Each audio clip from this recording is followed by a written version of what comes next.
Thank you.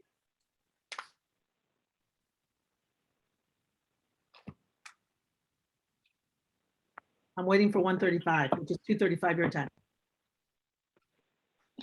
Oh, it's already recording. Okay. Hello, everyone. Thanks for joining us. It's chilly in Dallas. I hope it's a great temperature where you are today. Maybe some of you have snow.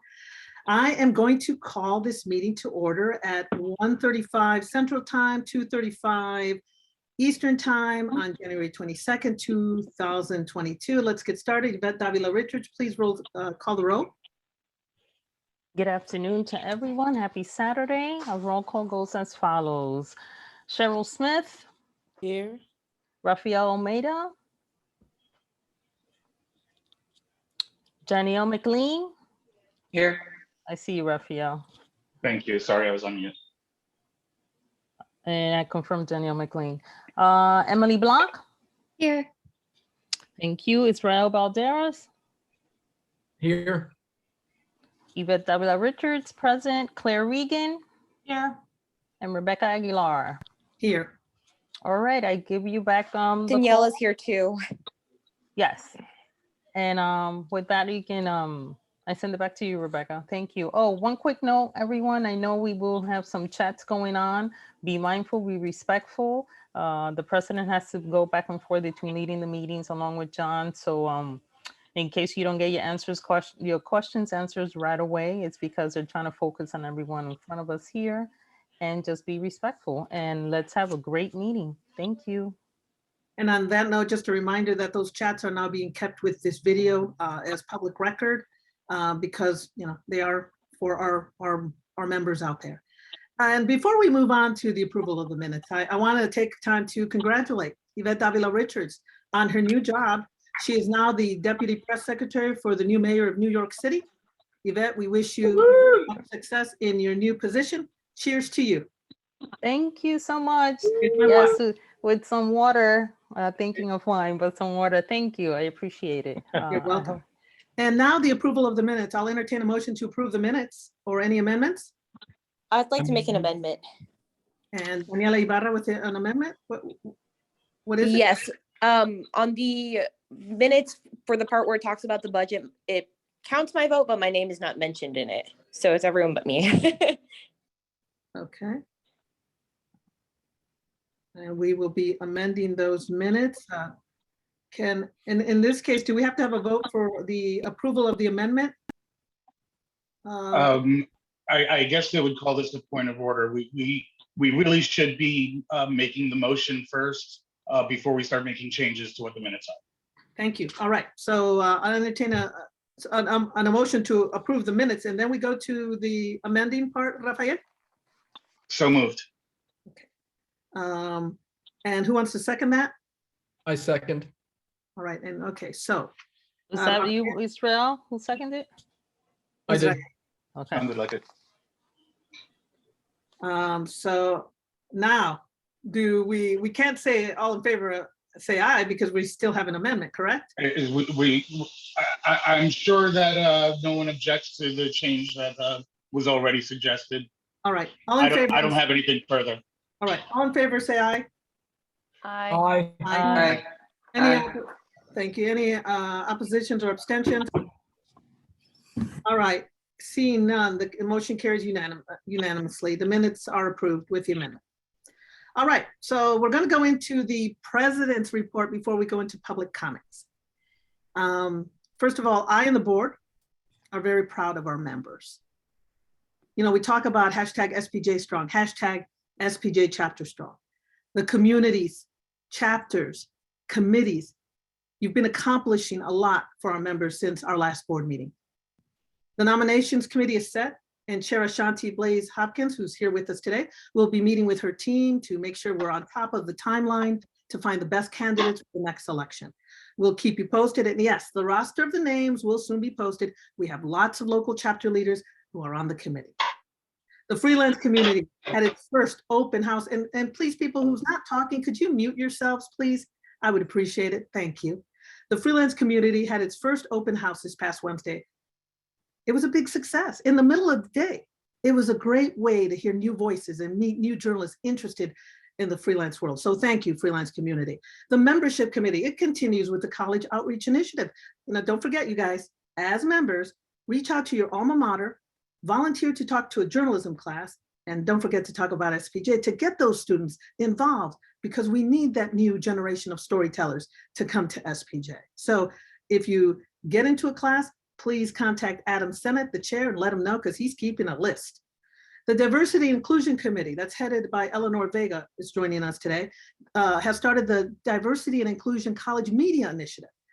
And again, visiting colleges, college media teams around the country and giving tips on how to find diverse sources and including diverse voices in all stories, not just Cinco de Mayo and not just Black History Month.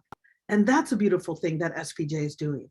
The SPJ International Community has a great event coming up this Tuesday. They have an exclusive interview via Zoom with Yolanda Lopez, acting director of the Voice of America. Also at that event will be Stephen Springer, editor for New Standards and Best Practices at the VOA, and our own Claire Regan will be moderating. So join them on Tuesday. Several of the committees have a lot of projects going on. The Ethics Committee, the FOIA Committee, they're working on projects for Sunshine Week or Ethics Week. Again, being positive and productive. That's one of the themes this board has, that this team has. All right, let me just say one thing, because Kevin brought it up. And this is on a serious note. Every week in my Sunday videos, if you watch them, I say that SPJ is here to defend you, protect you, help you, and give you a pat on the back when you need it. This past week, a solo TV reporter, also known as an MMJ, she was almost killed on live TV doing her job alone. She was almost hit by a vehicle when she was on television. I don't know if any of you have seen the video, but if you haven't, someone pull a link and put it in chat. It was a scary thing. Thank you, God, that she is alive today. But as you know, I was a TV reporter for 28 years, and I do know the dangers of the job. But fortunately, when I was put on the side of the road, I usually had a photojournalist with me who had my back. We had each other's back. Today, MMJs are being put in dangerous situations alone, and often at night, and many are women, and many are young people. My hope is that news directors, because we have them as members too, that news directors, news managers, station owners will reevaluate or revamp or just eliminate the entire MMJ system. I know it was a cost-cutting measure, and companies are saving money, but let's think about this. No life is worth any profit. So some of those bosses say, well, we're providing safety training tips. That video will not keep somebody alive. They think having an MMJ wear a reflective vest in the field will help. A reflective vest will not stop a 3,000-pound vehicle from slamming into you. Look, we say SPJ is champions for journalists, right? It's one of our pillars. We say it. We have to become the champions for all MMJs, because they need us. I'd like any feedback from the board on this, if you want to say something, because I'm going to let you right now talk about this. Anything? Board members? I think coming off of our leadership meeting today with Kevin, I think it's a call for SPJ to be more vocal as an organization when station groups or ownership groups, especially at the newspaper level, are not adhering to ethical standards of employee relationships. And I think I've seen you, Madam President, this week on social media be very outspoken. I would have loved for the organization to start calling out these business groups, whether it's Sinclair, whether it's Nexstar, and to say part of cheering on journalism is to make sure that we are also taken care of physically. So I think perhaps for the next meeting or in discussions, we as a board should speak very loud about what we think is standard practice in journalism today. Again, yes. And again, it's going back to being the champions for journalists. If we say the words, then we have to believe the words, then we have to commit to that movement. And that's important.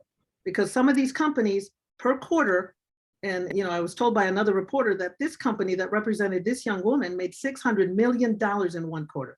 Don't tell me they can't help her with another person to help her out in the field. So again, yes, we will be, we're starting the conversation, I may be closer to it than many of you since I did TV news for 28 years, but many on our board have been in television too. That doesn't just include us, it includes all of us, all of us, because, we just, as in TV, we just have the lights and, we are put on the side of the road at night, different from maybe other reporters, but I think of our safety as a whole, all of you. And I think that's important. Okay, so let's go into public comments. Again, let's be positive and productive. Rebecca, we have a few hands up. Oh, I apologize. I'm so sorry. Danielle McLean, I apologize for that. I got passionate. No worries. No, thank you so much for bringing that up. I think definitely just relates to the industry as a whole, the need to prioritize humanity of the reporters, the basic functions that people need to live, the basic functions that people need to be safe in their job, just like any other industry. And I think those standards have kind of gone out the window completely in journalism, both print and television, and radio. And so I definitely agree that, we should be taking a nice strong position, advocating for worker safety, advocating for better conditions, living wages and better living conditions for our reporters. I love that, Danielle. You're right. The humanity of a reporter, definitely. Claire. Thank you for bringing up this incident, Rebecca. It's important to discuss it. It brings to mind other incidents where we as journalists were so vulnerable. You might remember Allison Parker and Adam Ward were broadcasting live in Virginia one morning, and a disgruntled former employee crept up behind them and killed them. So it's good to raise the issue of how vulnerable we are as journalists, and for SPJ to stand behind us. Thank you. Strong message there, Claire. Thank you so much. Daniela Ibarra. Yeah, so I am an MMJ. So luckily I don't do my own live shots, but when I saw that, I was disgusted, and it's just scary to think that that could happen. That could happen to me just shooting a normal story. So I'm very glad that, you said something, Rebecca, and not only once, not only twice, you were constantly tweeting about that. And I think that's important for us, especially as an organization, to, stand up for people like this who, that's a small market, that's a starter market. A lot of our members who are just now getting into the industry are scared to speak up. So I think it's important for us to speak up on their behalf. Definitely be a voice for those who are afraid to lose their jobs. One of the things that I hope is that RTDNA will take the lead on this. That doesn't mean that we don't take the lead. We definitely will say something. But RTDNA, Radio, Television, Digital News Association, is made up of news bosses, news directors, station managers. My hope is they'll go beyond the training video and really put some meat into this and really do a deep dive. Because as Kevin just told us, and for the people who are joining us now, before this, we had leadership training with Kevin Benz, who's been in the television industry for decades. He told us that right now, we're about to lose what did he say? 50% of TV people, I think it's TV or the industry, they're ready to walk. And in some reasons, it's because of safety reasons. And because they're just tired of, the story comes first, not your safety. Can we as SPJ afford to lose those storytellers? Can the public afford to lose those truth seekers? Can we afford to lose those members? No. And so that's, again, I go back to that champion for journalists. We're going to take that to heart. And for any MMJ or any TV reporter or anybody who works alone out there, SPJ has your back. If you see this video, remember that. SPJ has your back. All right. So now let me take a calmer view. Madam President. Madam President. Oh, I have another Emily. Emily? If Yvette could go first. She had her hand up first. Yvette? Just quickly to say that I saw the video and I had goosebumps because that MMJ did get hit by the car. She was knocked down and she got back up and she just kept saying, I'm okay, everything's okay. Even though she seemed disoriented, she seemed scared, she seemed embarrassed. And I felt all of those feelings because I was an MMJ as well. And I used to go out in the field by myself. And I recall distinctly a crime story where I happened upon a murder scene. And I was the first one there with the victim dead and the bystanders there. And I remember thinking, am I supposed to be here? Like, what's going on? And then like finding out later that people that were involved were literally across the street. So it's on us to make noise. It's on us to make sure that newsrooms really get to hear our voices strongly about this, because people are going to leave. Journalists are going to leave, not just for the salaries that are so low, but for the safety issue that is not being looked into at all. And it needs to be par for the course. If you're covering an event, you should be with someone late at night, or if it's even in the middle of the day, because anything can happen. So I'm glad with that point is being raised, and we're making noise, and you were tweeting about it. Everyone's retweeting, because we have to be there for that next generation and those who are there now. Exactly. it. Thank you, Emily. And by the way, right now I'm just letting the board speak, but all you other people, including committee chairs, in public comments, feel free to respond to this if you'd like. Emily, go ahead. Thank you. I'll be quick. I really appreciate that we're having this conversation. I know individually we've all been tweeting about it and keeping it going. My only question is just logistically what those next steps as an organization speaking out about this, advocating for MMJ safety looks like, just because I know that this is time sensitive, and just the nature of the beast is that more eyes are on it now than there will be in a few weeks. And I wonder what we can do immediately to keep eyes on it and keep that conversation going. If that should be some sort of, I think Haston mentioned like a formal statement or a letter or something of that nature. So what does that look like? I think it looks like our minds being put together and putting something together. Yes. While you may think it's time sensitive, Emily, in the TV world, we've been talking about this all the time because, you know, it happens. Oh, for sure. I know it's an ongoing problem. I know in our universe, we're talking about it constantly, but I know that like Newsweek right and now, and random people on TikTok might not always be. Yeah, I get what you're saying. Right now, it would have the most impact. Yeah. I mean, really, it was Kevin. I wasn't even going to talk about this, but, you know, but then, you know, I went to the Georgia board meeting this morning, and they just energized me, and they're going to be talking in a minute. And I knew, and, you know, you guys saw me on Twitter, man, I can't stop because I was on the side of the road. And, you know, nothing bugs me more than a manager who's sipping on his Starbucks in his safe little warm office saying, oh, why wasn't she wearing a vest? Please, come on. So, you know, we'll do a deep dive in this. Whoever, you know, wants to help me put together a statement, contact me. You know, my email address. But, you know, do I have a timeline? No. But are we going to do something about it? Yes, because I feel your passion. It's not just me. I feel your passion, your care, your commitment. And again, we're champions of courage, or of journalists. Let's do it. Thank you so much. All right, let me, you know, I don't want to make this a marathon board meeting because some of us board members know those marathons. Let me move into public comments. You can raise your hand. Again, I'm looking around. So either you can raise your hand with that little thing, or you can just raise your hand physically. Anybody who wants to talk, do it now. Okay, Mark Woolsey. Hi, Mark. Open up your mic.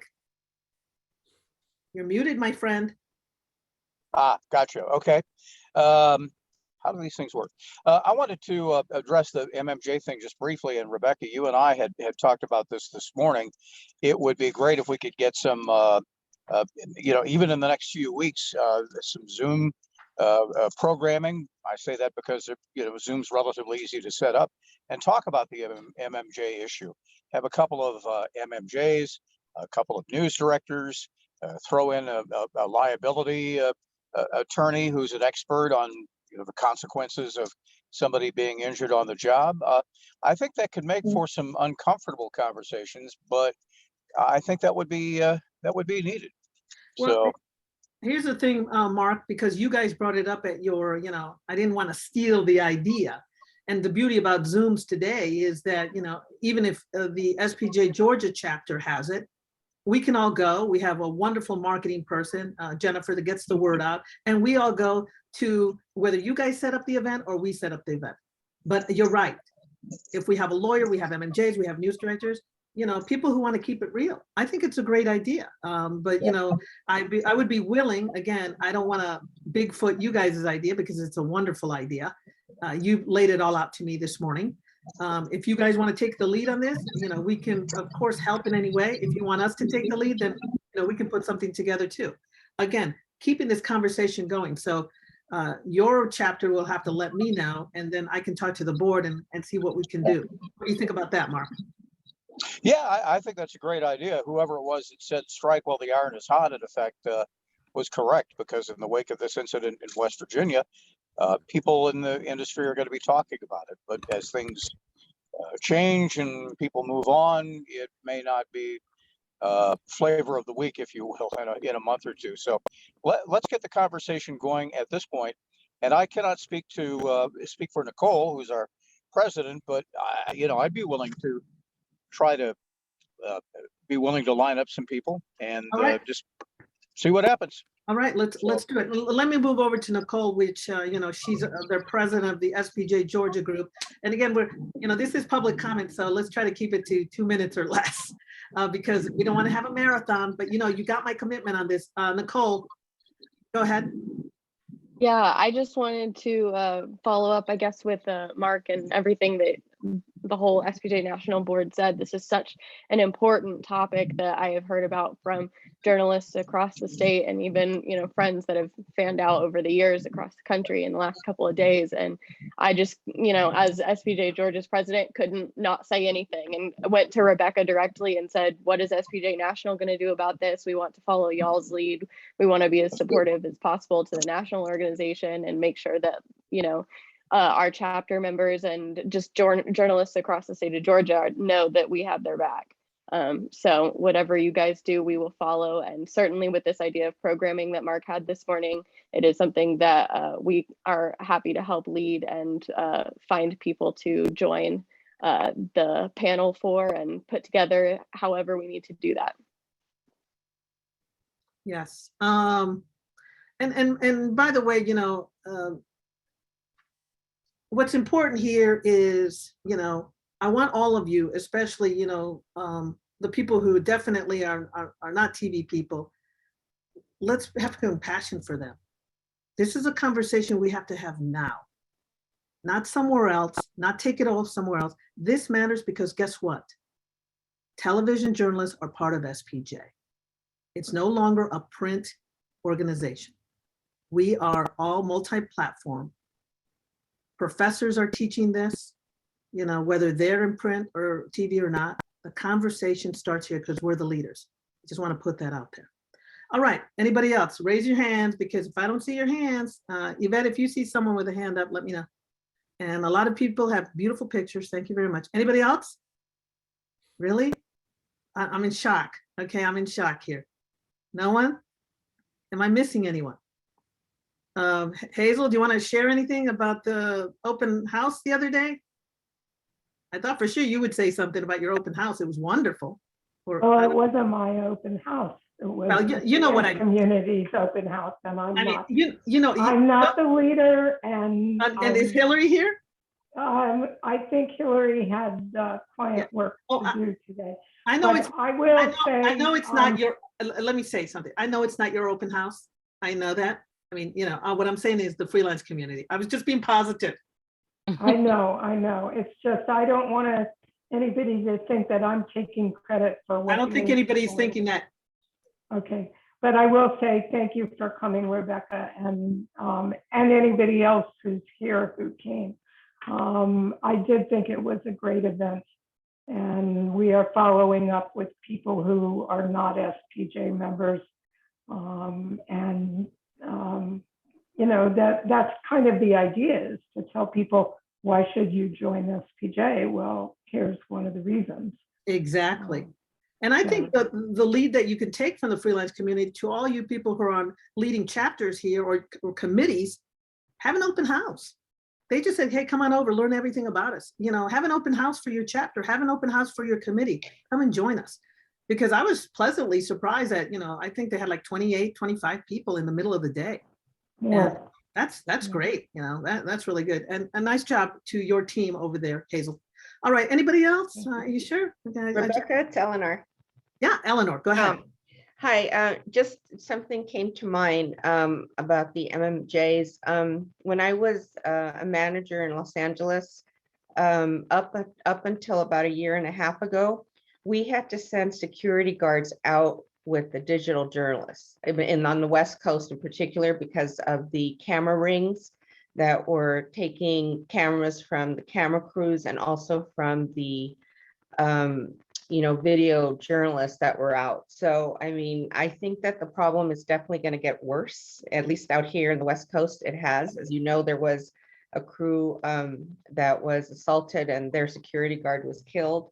So I think it's timely, it's a timely moment to be able to address a critical issue like that. And I'm glad that, you know, you were on top of it when you were tweeting about it, but I see the problem getting worse and not better. And I think that, you know, the managers need to be more mindful of when they're sending out these one-man bands, and, you know, someone's gonna get killed because of not really protecting them, and in some ways even not training them. Well, I will say this, you have my commitment that I will be issuing some kind of statement, I and the board together, because we're a team. I'll ask for their input. Because we need to make a statement. We do. At least for the MMJs, you know, there's a group on Facebook called MMJs, 7,000. And I let them know that I'm the president of this organization. And I said, hey, you know, because someone said, hey, let us know if you still are forced to do solo live shots. And one woman said, well, some people aren't going to say, because, you know, there could be a manager here and they'll run back to the boss. So I said, please tell me and I will post it, not naming your name or anything, because there's 7,000, no one's going to look you up. Last night when I opened up, I had 32 women. One woman told me, Rebecca, I can't even go out alone at night because I'm traumatized. I felt for her. They need us, you guys. So we're going to do something about it. All right, anybody else? Any other comments? Let me see, anybody? Yvette, am I missing anybody?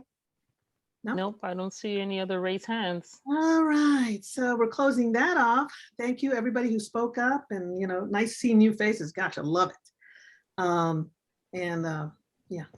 Okay, now we're going to the executive director's report. John, take it away.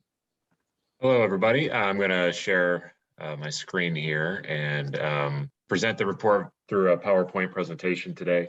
I'm going to focus most of my report on membership issues. And so as the start of a new year means we can look back on the year that just finished in terms of final membership numbers and such. But before that, real quickly, we've got a lot of staff members here on the call, but I particularly want to highlight one of our brand new staff members, and that's Amy Monte-Leon.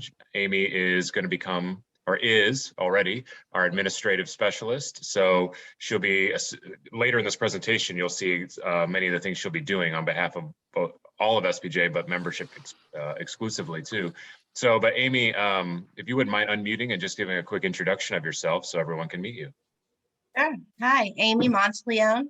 I presently live in Avon, Indiana. I'm excited to be here, excited to have this opportunity to hear from you all and just get my hands nice and dirty with this job. So thank you very much for having me today.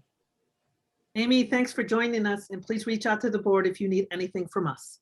Absolutely. Welcome, Amy. Thank you. Yeah, Amy comes with a great set of experiences and skills in terms of not only the administrative tasks that we'll be asking her to take on, but entrepreneurship and business sense and all sorts of things that are going to be vital assets to our whole staff team. So we're glad to have her on board. We also have a brand new web administrator named Corbin Rose. Corbin wasn't able to join us today, but you'll start noticing some of his work already on our website. For instance, if you go to our website to the Future Leaders Academy page, he's starting to incorporate video and things like that in ways we haven't seen on the website yet, but we'll also be doing a lot of other renovations and improvements to that site. He's already hit the ground running as well. So, and thank you to all the staff members who are joining us here today. Want to give you a few major updates and then we'll dive into the membership stuff. First of all, the building sale. We are very close to closing on the sale of the building, which likely will occur this coming Friday. And at that time, the building will be officially sold. And we're very pleased with the outcome of that, in that the buyer is a fantastic buyer. It's a not-for-profit charitable organization in town who is really wanting to use this space to further their mission. We got a purchase price that we feel is more than we expected and going to really help our organizations, us and the foundation, as who will split the proceeds of the sale. And it couldn't have been smoother, frankly, to try to get this out. Now, You're not going to ever see this or know much about it other than this other staff members on the room, but it is a little chaotic in the office right now, as you can imagine. So we're trying to pack, sort, figure out where things go in the interim between the moment that we sell and the moment that we might find another home. In the meantime, we're going to have a semi-permanent home in a co-working space called Industrious, which is located in downtown Indianapolis. And they also have a branch in a northern suburb of Indianapolis for some of our staff members who live closer to that.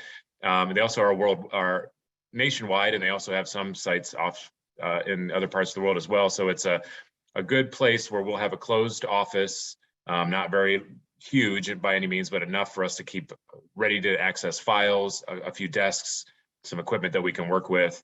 And then there's common spaces like all these co-working spaces have, where we can gather, conference rooms that we can meet, so on and so forth. So we're going to do a sort of a hybrid between work from home and remote work and accessing this co-working facility and site. So just wanted to mention that, but Question, John? that's moving on great. Yes, go ahead. With the co-working space, would you and the staff be, if you will, like pairing it off like a few at a week, or since it's some at home and some at work, how will that work? Like who will be assigned to be at the office all the time? And yeah, we haven't completely figured that out yet, Yvette, but in my mind, it will be, there'll be a few that are like me who like working out of an office who'll probably be there almost every day.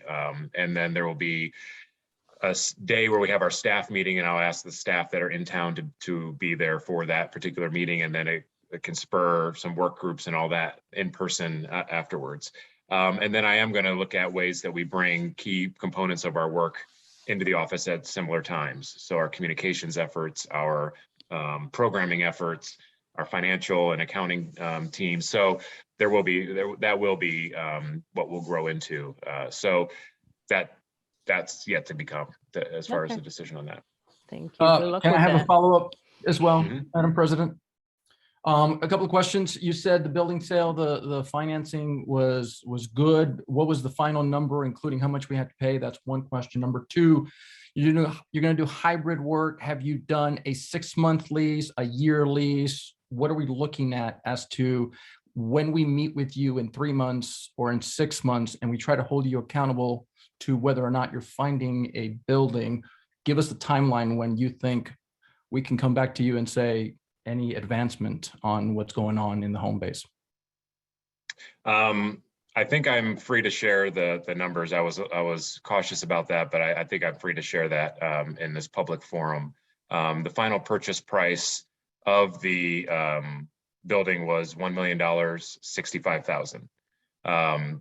The termination fee that we're paying to our tenant is $40,000 because they had we're breaking the lease early, plus they had an opportunity to renew that lease. So, and the buyer is paying $10,000 of that. So we're paying $30,000, or the organization, foundation, and SPJ will be splitting that actually. So we're going to land probably just over $1 million. And then there'll be some fees, of course, to the brokerages and such, but should still yield for each of the entities a nice sum of money to invest and then utilize for whatever the needs are, hopefully to invest and then work off of interest and things like that to help fund some of our initiatives. We're going to sign a 1-year lease. There was the financial ramifications of that. At the price lowers if you do a 1-year lease, and I think that's going to give us plenty of time to look for what our next step would be, or if we think that this is the way to go for the foreseeable future. So we're going to keep our eyes open and things like that. But I think 1 year's time will be plenty of time for us to sort of learn how to work in this way. And will that include looking into whether or not we should even have a home base in Indiana, since we are incorporated in Illinois, move to Illinois, or even move completely the organization to a tax-friendly state? Will that be part of the conversation over the next year? I don't know if that'll be part of the conversation. Your staff is headquartered in Indianapolis, so we're going to work from here for now. So we can certainly talk about that But I have not started thinking about working anywhere but where our team lives. Most of our team lives, which is in Indianapolis. Okay, thank you. I introduced new staff to you today. We also have a couple of open positions that should be, one that was filled just last week. We have an education intern position that we just added into our budget and into our work. It is a college student internship, so it's very financially working out some of the programs that we're doing educationally, as well as offer and develop some new chapter education resources. And her name is Ashlyn Wright. She's a student at IUPUI, so we're excited to have her on board. And we still are finalizing an offer for, we have 2 communication staff that work with Jennifer, and we've had an open position now for almost probably 6 months. It's an internship position funded by the foundation, I think it's an internship, not a fellowship, but for whatever it's worth. But we're going to hire someone for a 2-year internship, and we're just finishing all that. So at that point, we'll be a pretty full squad, and we'll be be able to really start, hitting at some of these priorities. John, can I jump in there real quick? Mm-hmm. Let's talk about the open positions, new staff. I get concerns from chapter leaders who, are really concerned about the database, the membership. And so tell us, how will Caroline Escobar's position be filled? Will there be a full-time person who literally just, resolves or attempts to resolve the issues that chapter presidents and leaders have voiced concerning, their dues and, getting the updated members and that kind of thing? That's a concern. Some of those presidents are not here. Some of those leaders are not here. But, what do you say to that thing? Will there be another Caroline Escobar, that person in that capacity, or, and do you see that job expanding to something even stronger and better? If you would just, later in the presentation, I do address that. So as you requested prior to this meeting that I address it, I did put it into the presentation. So. All right. Thank you, John. You got it. Thank you. I wanted to talk then quickly about MOE I'm sorry, I skipped over. So Media Fest 22, which is an important thing we'll talk about later on in the meeting. Media Fest 22 is the name of our annual convention this year, to be held in October 27th through the 30th. And that is our partnership with CMA and ACP. And we finally determined what we're going to call that event, and as far as, what we might use as a hashtag or shorthand as we think about how we refer to the event. And Media Fest 22 is what we're going to refer to it as. So we're excited about that. We hope everybody on this call and 50 of your friends each decide to attend this event in Washington, D.C. in October. It's going to be a great conference. And the Fest name, I think, is going to speak to what we're going to try to make this, which is a very vibrant, dynamic, positive, exciting event for not only journalists like you and those in our membership who are day-to-day working hard, leading journalism, but also our students that are in our organization and theirs, CMA and ACP. It'll be a really cool blending, I think, of generations, and I think it's going to be a really fun event. So more to come as the year progresses on that. But we're going to start putting out information and start getting ourselves set to accept reservations, program proposals, or registrations and program proposals, and so on and so forth. And let me jump in real quick, John. Another thing, as I've said over and over, that, everybody, we want it face-to-face. I can't wait to see you in person. But again, we've had Delta, Omicron, who knows what's going to happen by that time. But this time we will be prepared with a plan B. But our focus is to be in person in DC. That's important. And another question that we have to ask ourselves, do we want a conference where only vaccinated people can go? I have a list of several national conventions that have vaccinated people going. I'm sure we'll get pushback in this area, but it's something, especially you as a board and you as local leaders, take it back to your people, see what they're thinking about in this avenue, because we do want to have a fun, vibrant festival, but I don't want to be thinking myself, who's never had COVID, knock on wood. I don't want to leave ill. That's for sure. John, thank you. Madam President, may I do a follow-up to what you just said? Yes. I'm also concerned, I'm glad to hear that you're saying that we're going to have a plan B, that you're talking about plan B now. My biggest concern is that I don't want to get to the month of April and the month of June and go through the experience that the last board went through with regards to whether or not we should do face-to-face. I remember still to this day, the meeting where the board voted to go virtual. And the first response from the executive director was, who should we fire? And I wasn't happy about that. I made my point then. I want to make my point now.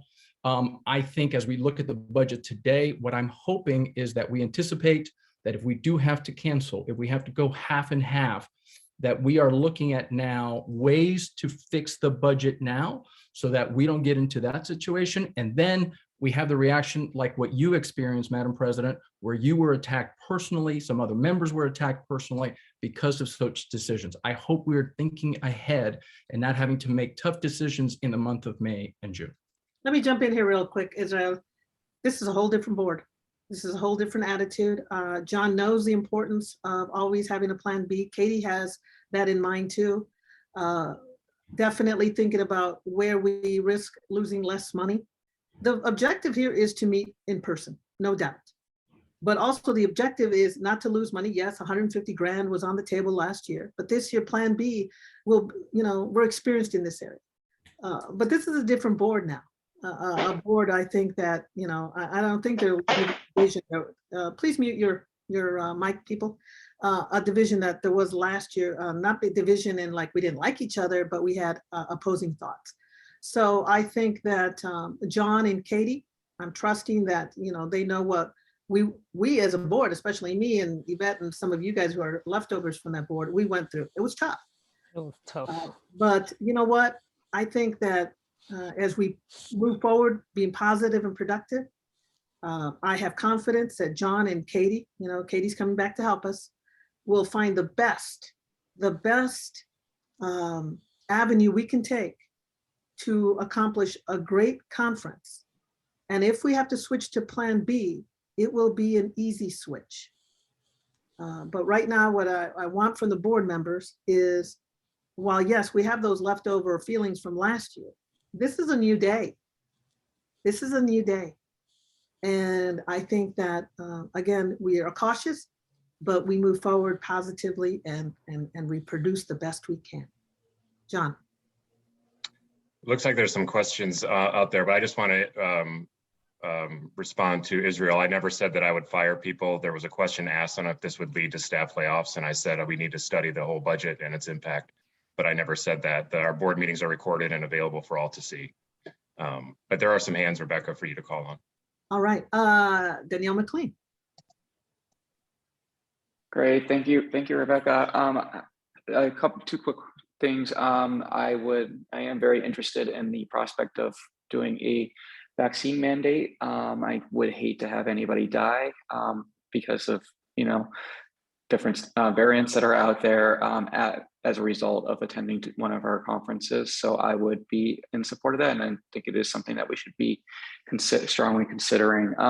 The other point is, in terms of financing, kind of if we, thinking about a different hybrid model for this year, especially since there's so much uncertainty still, that would allow us to kind of start preparing to diversify some of our advertising and different revenue that we can generate on top of the conference. So if we do lose out on advertising, we do lose out on some revenue from the in-person, at least we'll be prepared and, to quickly adapt to a virtual kind of presence that already has some advertisers on it and won't be a big loss. So. Danielle, thank you for that feedback. Again, I trust that John and Katie are having that. One of the things that's good about John is he always has a vision. Excuse me, please mute your mics. John always has a vision. That's one of the things that I had to write his evaluation, and I said he's always several steps ahead of us. So I'm confident that in that vision, along with Katie's help, that is all taken into consideration. Because if we do have a that you have to be vaccinated to go to the conference, we do have to maybe offer maybe not full-blown stuff virtually, but at least something for that one person that won't be able to go because for personal reasons, does not want to be vaccinated or cannot at the moment. So thank you for that feedback. Yvette Davila Richards. Real quick, thank you, Israel, for bringing those points up.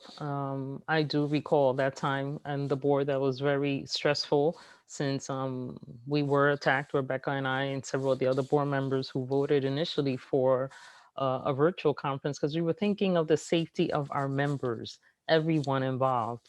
And so I know moving forward now with this board and with Rebecca's vision of keeping things positive, optimistic, but always having a plan B right from the jump is what we're working with, and making sure that the board understands that. And we know John and Katie are working hard on this. They know that's our primary goal here, to make sure that we strategize with the budget to make sure that our conference is planned accordingly. And so our concerns are being heard because we did express them very loudly. We're here to make sure that the safety of our members is always first. It's not just about like, oh, they got COVID. Well, you shouldn't have to get COVID in the first place. But should you, we wouldn't want anyone to die, And so just we're keeping that at the forefront. We're working on that, and I do trust that John and Katie, because we are having these meetings to make sure that things are being thought about, plan B and plan C, if you will. We have to be frugal with that. We have to be very careful about that. But thank you for bringing that point up. No, thank you. And again, it's a new day, definitely. Rafael.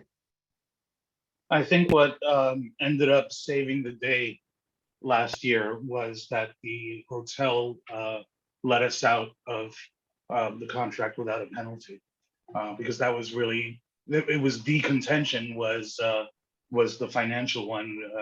I think everybody agreed on the health, but not everybody agreed on the financial risk.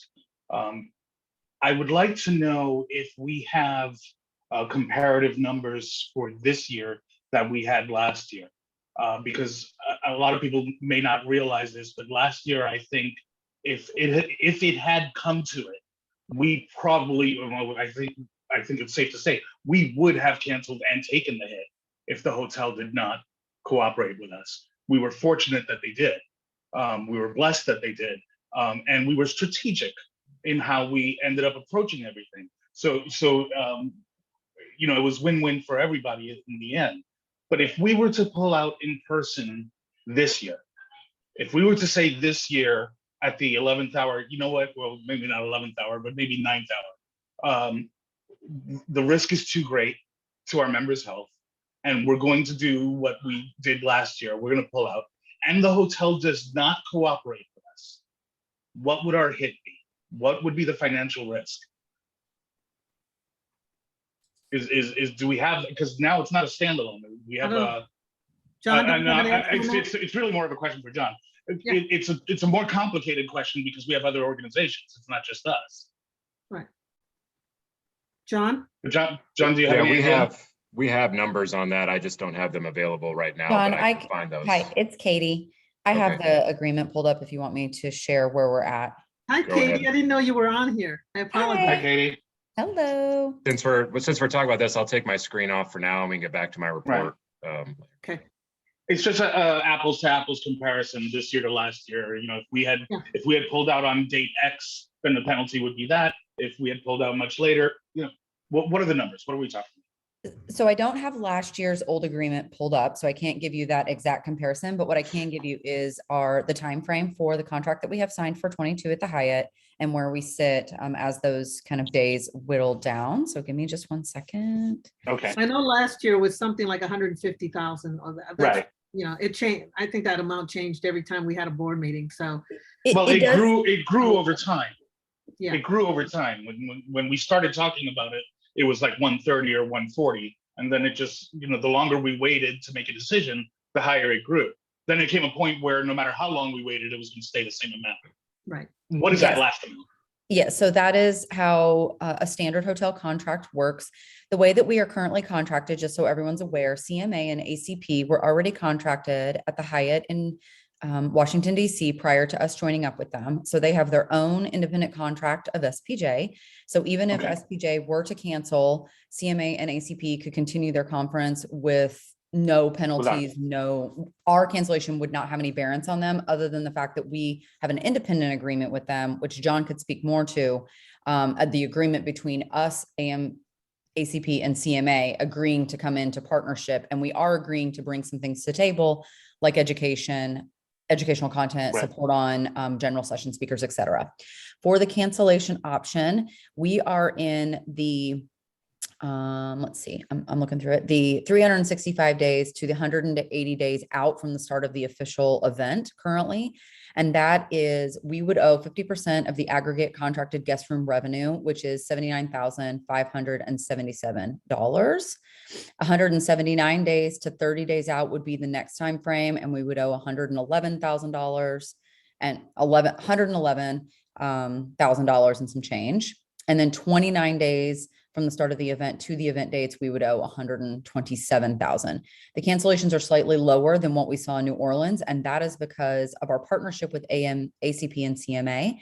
They contracted all of the meeting space, and they have a food and beverage minimum, whereas we do not have a food and beverage minimum this year because we don't actually have the meeting space contracted with the hotel. The other groups do, and we're being allowed through our agreement with ACP CMA to participate and use that space as a third party with them. So that's why the numbers are slightly lower. So we would likely owe them something for undermining their ability to meet their food and beverage minimums. No, they signed their own food and beverage minimum and on the meeting space before us. However, okay. I would think, I cannot speak specifically to that. That would probably be more John and speaking with the other executive directors, because we do have an agreement with them. But our pulling out, they would not be prepared to fill all the breakouts, for instance, and they may not be able to hold every general session that was scheduled. They're accommodating us in the exhibit hall, for example. We're partnering on a lot of things. We're partnering on how we offer sponsorships. So there, in my opinion, us pulling out of a live event, there would be damages done to the conference for them. And then that would be a conversation probably between the leadership of the three organizations. But for the contract that we have with the hotel, those are the numbers that we would owe to the hotel and the timeframes in which we would owe that money. So we're looking at a maximum of 127,000 plus whatever we end up working out with the other. Yeah, our max would be $127,324. And that would be all the way, I mean, that would be at the 29-day out mark. Right. Right. So, but if we want to be down to 79,000, that's 180-day out, which is basically 6 months, correct? Yes. So 6 months before, Halloween, okay, we'd have to decide whether we go with it to keep the lowest damage at 79,000. And okay, all right. So that's something. Smart. Yeah. So board, that's something we really have to consider because again, yeah, I want to be in person. I think that what would make it easier for us to be able to be in person and avoid these big, payouts, 79,000, 111,000, whatever, is to have a vaccination mandate. That's what I'm thinking. So I don't want to. Sorry, Rebecca, I think I saw in chat that DC requires that anyway. I think Jason posted that in chat, so we don't even have to say it. Yeah, you can't walk into a hotel right now in DC without showing your proof of vaccination. So that's kind of off the table, which is good. Thank you, Haston. Thank you. Okay, well, that helps a lot. That really does. It's something we didn't have last year. So, I don't want to, again, I don't want to have a 7-hour board meeting here. It's something we'll be discussing. I'm not avoiding it, you guys. I'm glad that we asked for the numbers. John, I'm going to put it back to you. And John, thank you for being, I guess, going with our flow, because of course we have to talk about this. John, go ahead.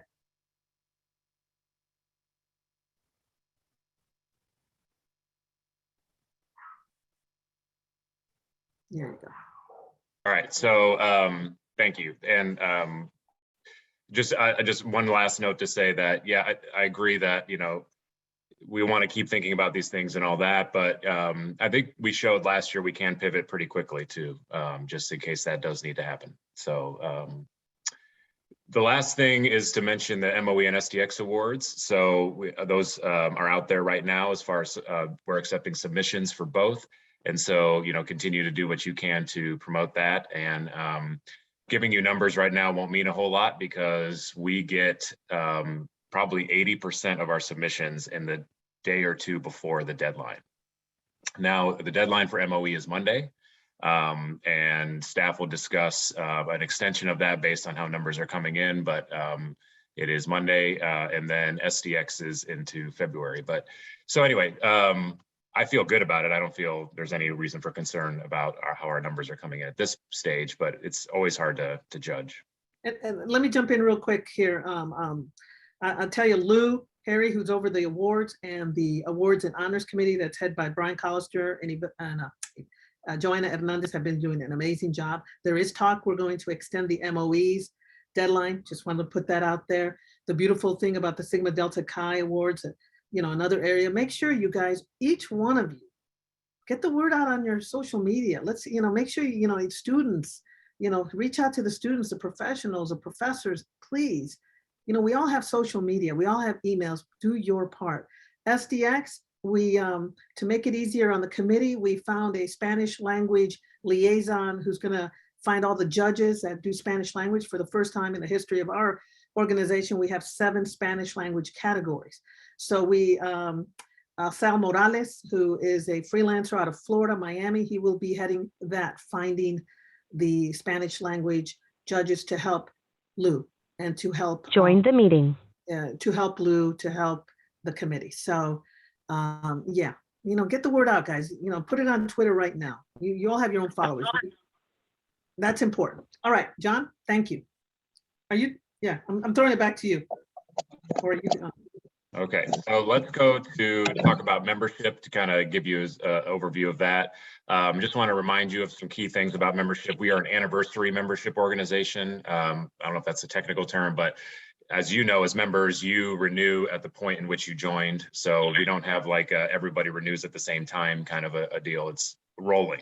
So that makes tracking data on our numbers interesting because it fluctuates. Numbers can swing from one month to the next and into the hundreds, just because in one month, that's when a lot of renewals come up, the next month they don't, so on and so forth. So just keep that in mind.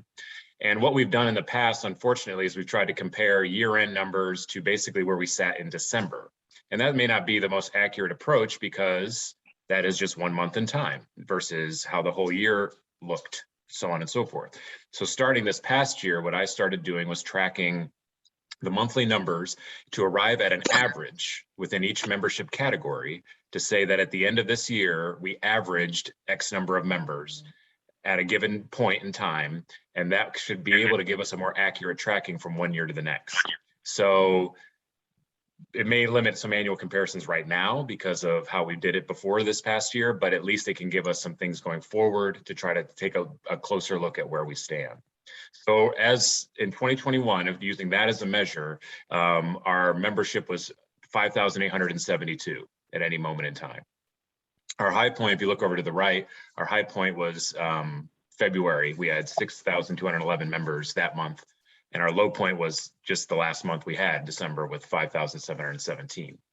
So where we want to be, that's up to us to decide as an organization. But, it would be great if we could see that creep up, obviously, over 6,000 and then continue to climb as we add new initiatives and things of that nature. So you'll see that broken down there as well as far as how the membership categories break. We did see a great increase this past year in student memberships, which is fantastic, and that we got to keep going with. And that's something that I'm glad to see. Professional membership is right about where it's been. We see a dip in post-grad, and we see a little bit of an increase in associate members. So for what it's worth, but we can discuss, and the membership committee can maybe do a little bit more digging deeper on some of those things. Something that's interesting, and I shared this in my executive director report at convention, and I just brought it back here updated for you to take note of. And this is a strategic data set. We got to look at this with a strategic mind. I look back at 2012, which in recent memory was our high point. So we were at almost 8,000 members. And then this past year, where we were closer to more 6,000 members.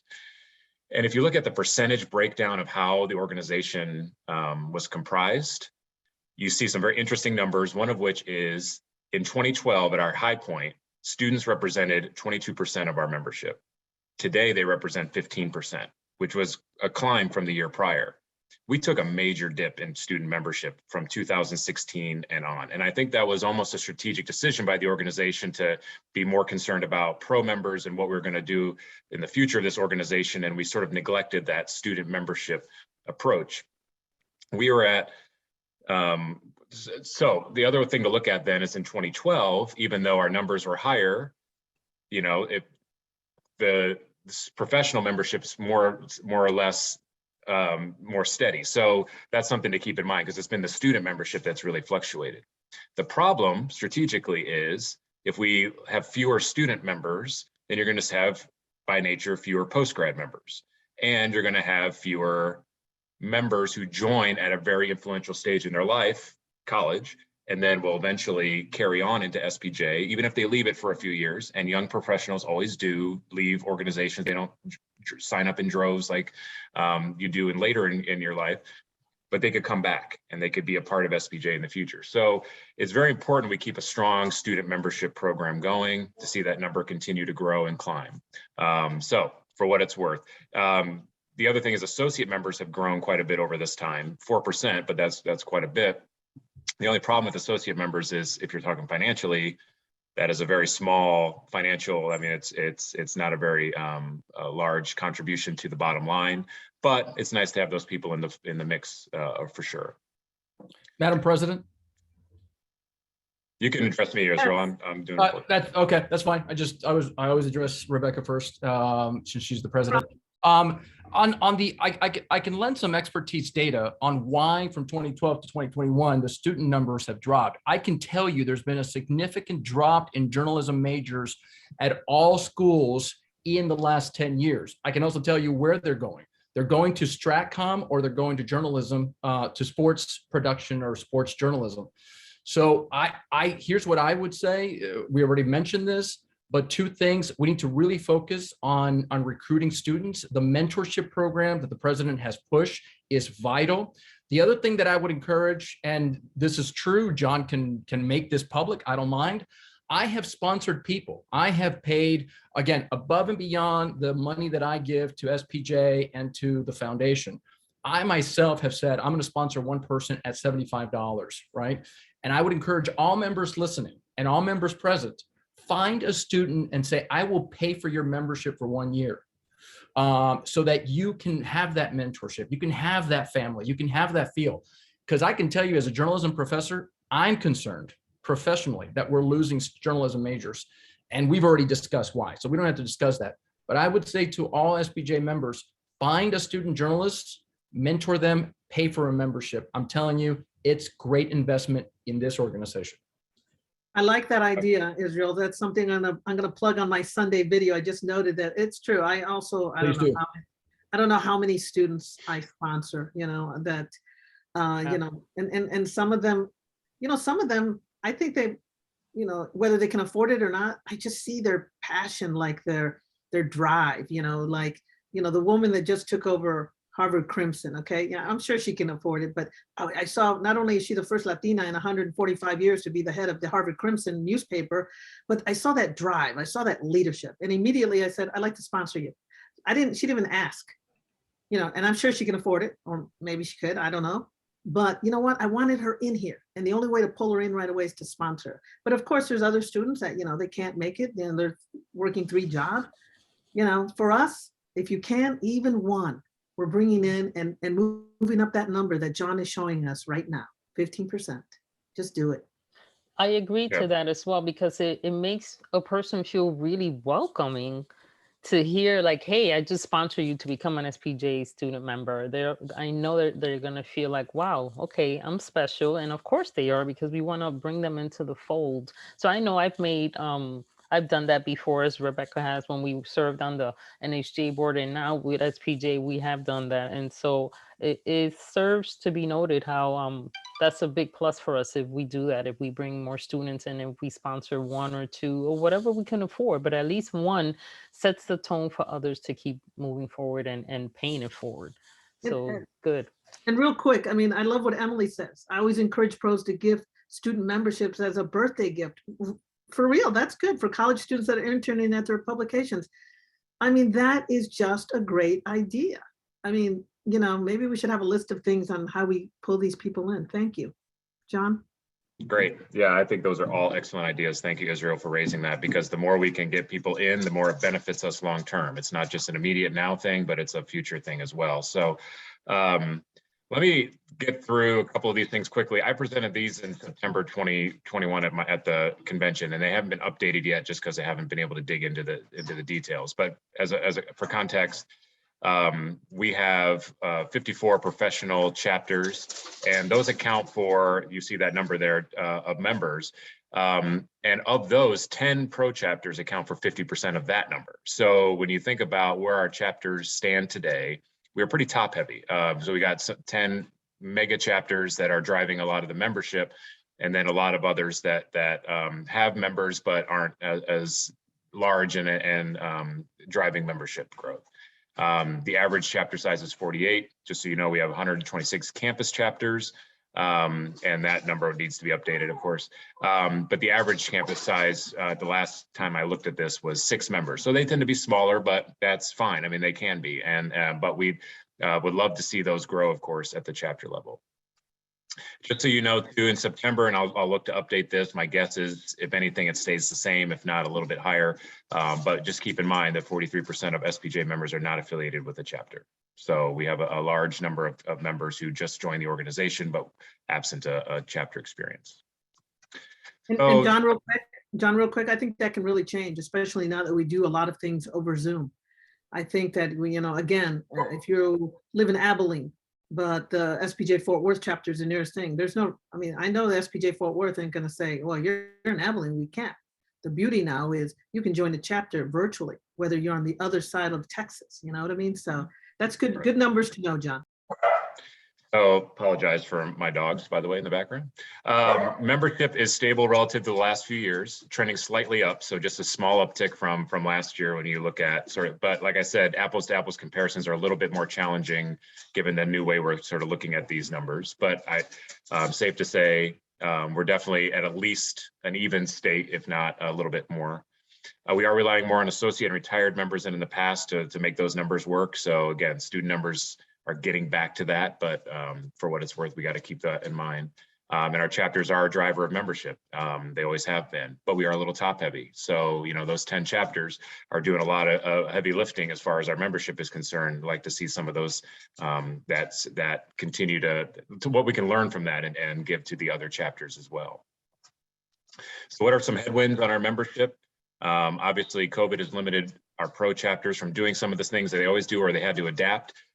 Many of them have done a fantastic job of adapting, by the way, and has also limited campus chapter activity. But the fact of the matter is, at a lot of membership associations right now, we're trying to figure out how to just keep things normal or keep things going.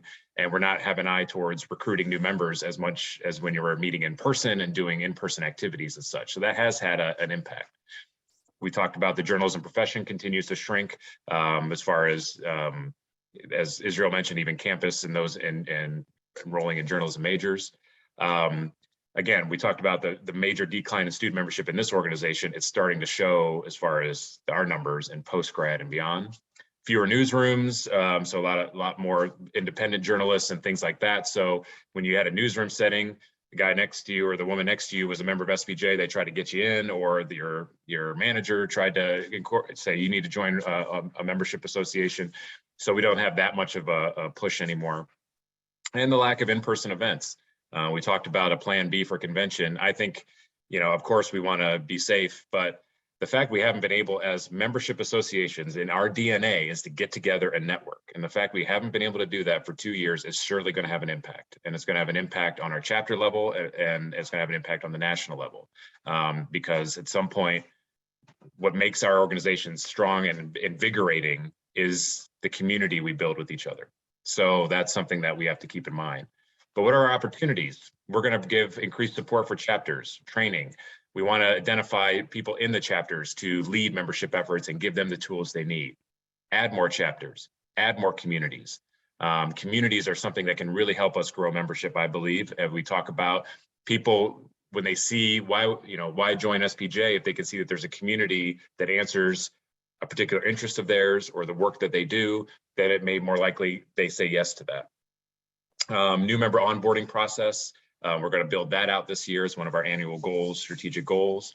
So more touch to our new members to say, here's what SPJ can do for you. Better ways to encourage payment, that if you pay monthly and you just have sort of automatically hitting you each month, kind of like a Netflix subscription or something of that nature, that's a little bit easier for people to accommodate than it is getting an invoice each year that says you owe this amount. So we want to look at strategies like that to help make it easier for people to say yes to membership. And as well as more opportunities for our members to engage with each other online, given that, again, as I said, community building is core to membership associations. Real quick framework that we're going to use as we think about going forward into prospective members. This is borrowed from other membership associations. It may or may not be completely true, but I'm guessing it is for our association as well. In any segment of the prospective member pool out there, we have three types of segments: never joiners, maybe joiners, always joiners. Never joiners are individuals who just never find interest or never find a compelling reason to join any organization, much less the one we're trying to get them to join. It's just folks that sort of write off membership associations of any kind.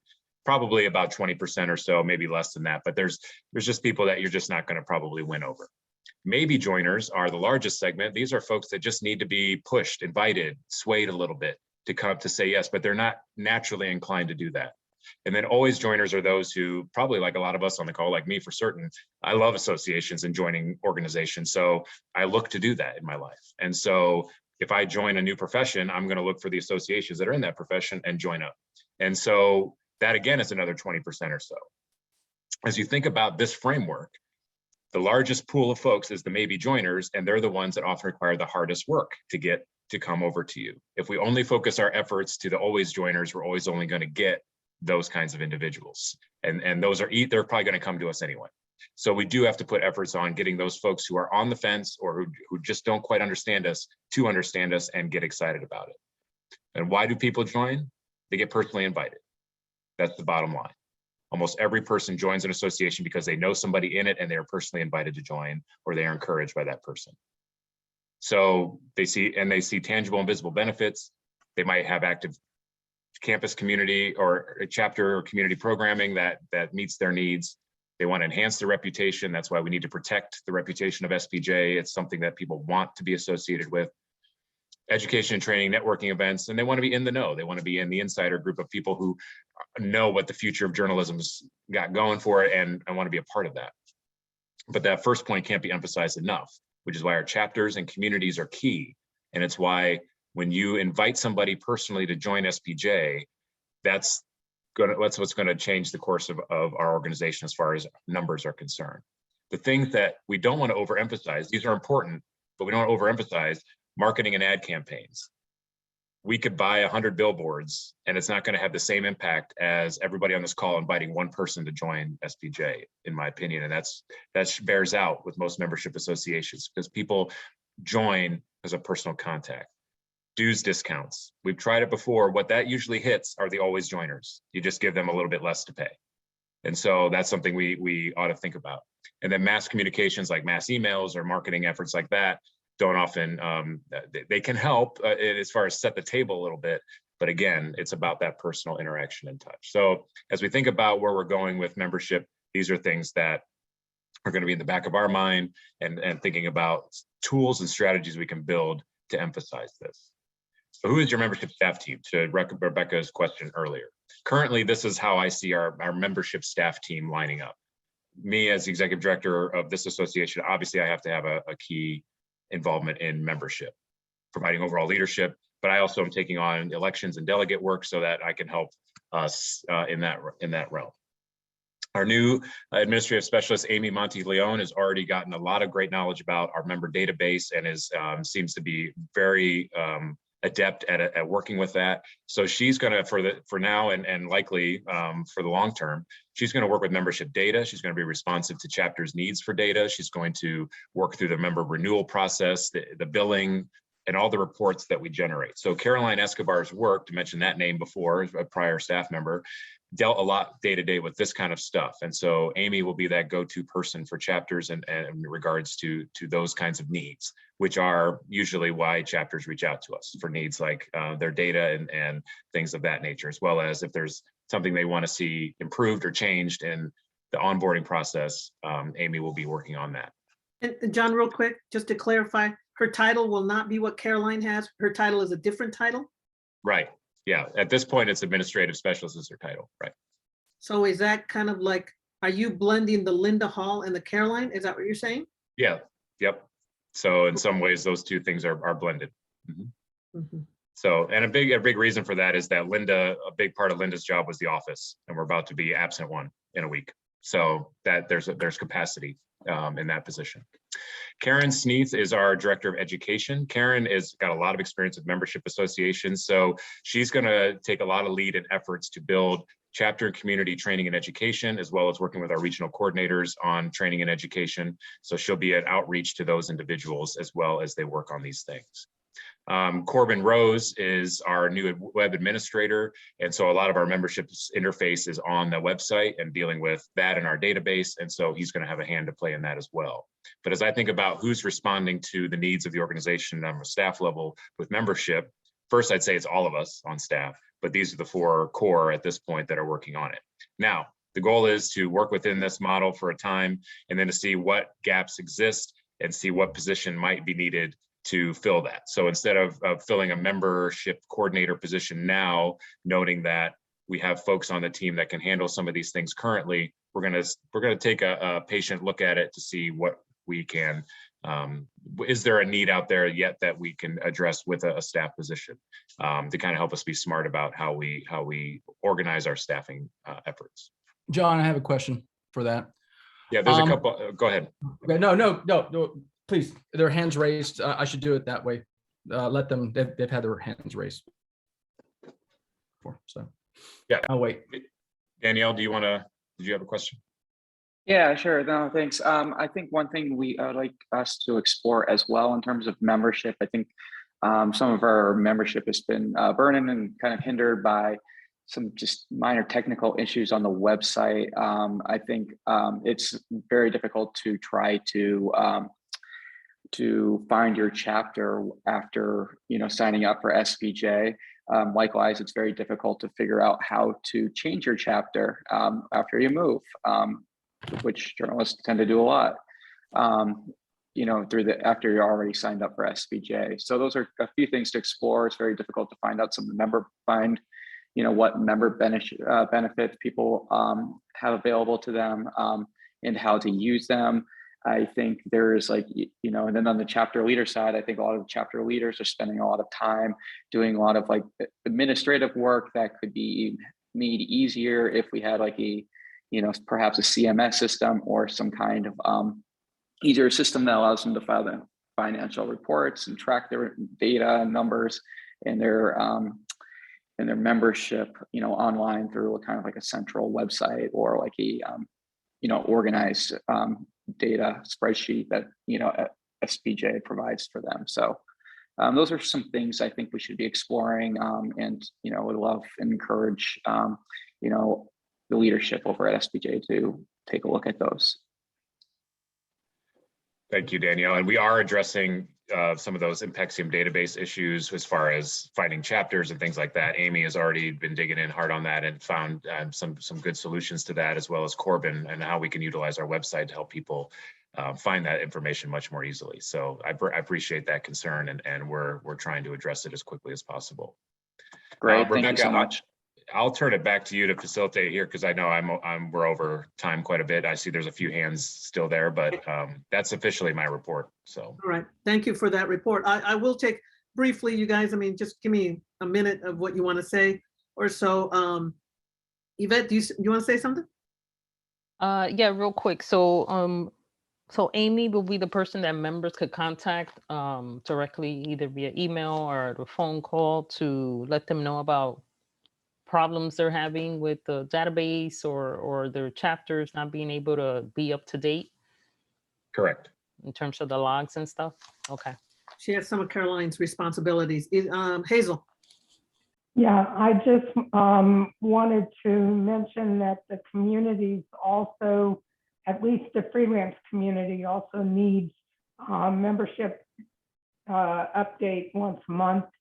And we haven't been able to get that since Caroline. Well, that's not true. John pulled a nice amount of information for us, but I'd be happy to work with Amy on, I know the membership data pretty well from what Caroline has been sending us. And I'd be happy to work with Amy a little bit to at least tell her what we need, but I think I also have a pretty good handle on what the chapters need. Thanks for offering that, Hazel. And I'm sure Amy would appreciate it because I'm sure she's on a learning curve on this. You know, remember when we all start the first job, it's not like we can do it perfectly in the beginning. So please work with her and be patient. Israel.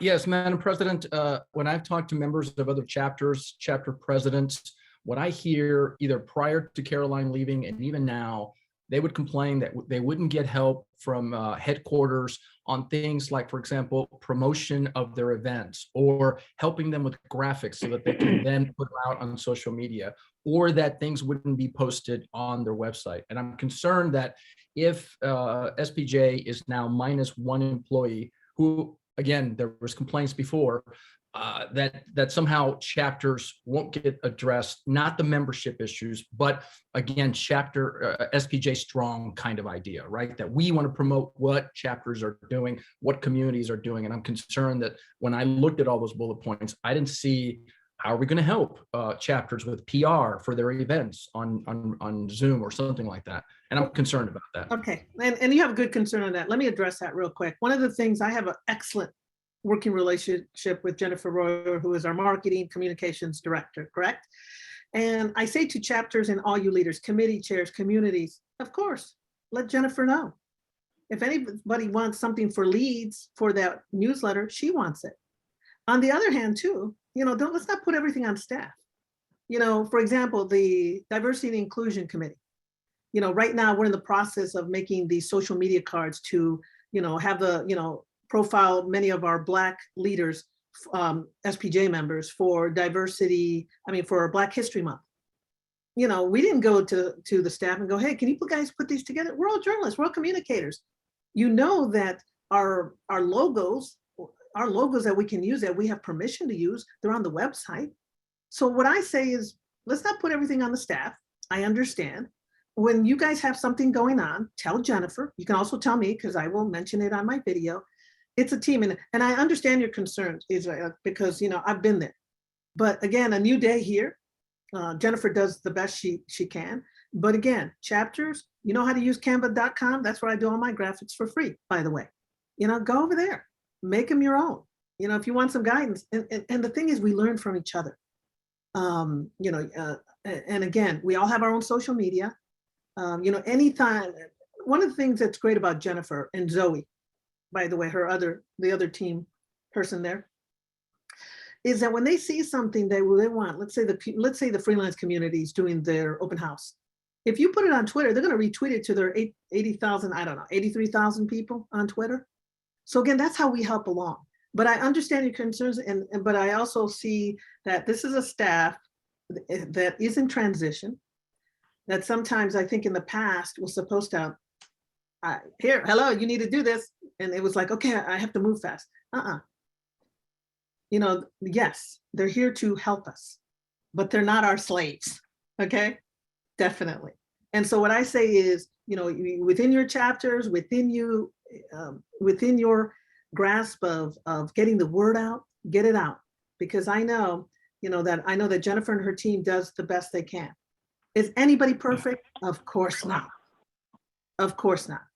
But, you know, I think all of us can do a little more, especially in marketing, whether you go to an event or not. Like right now, am I going to the international event coming up this week? I hope I can, because I'd like to hear Yolanda Lopez. But if I don't, I'm going to put it out on my Twitter. Does that make any sense, Israel? Yes?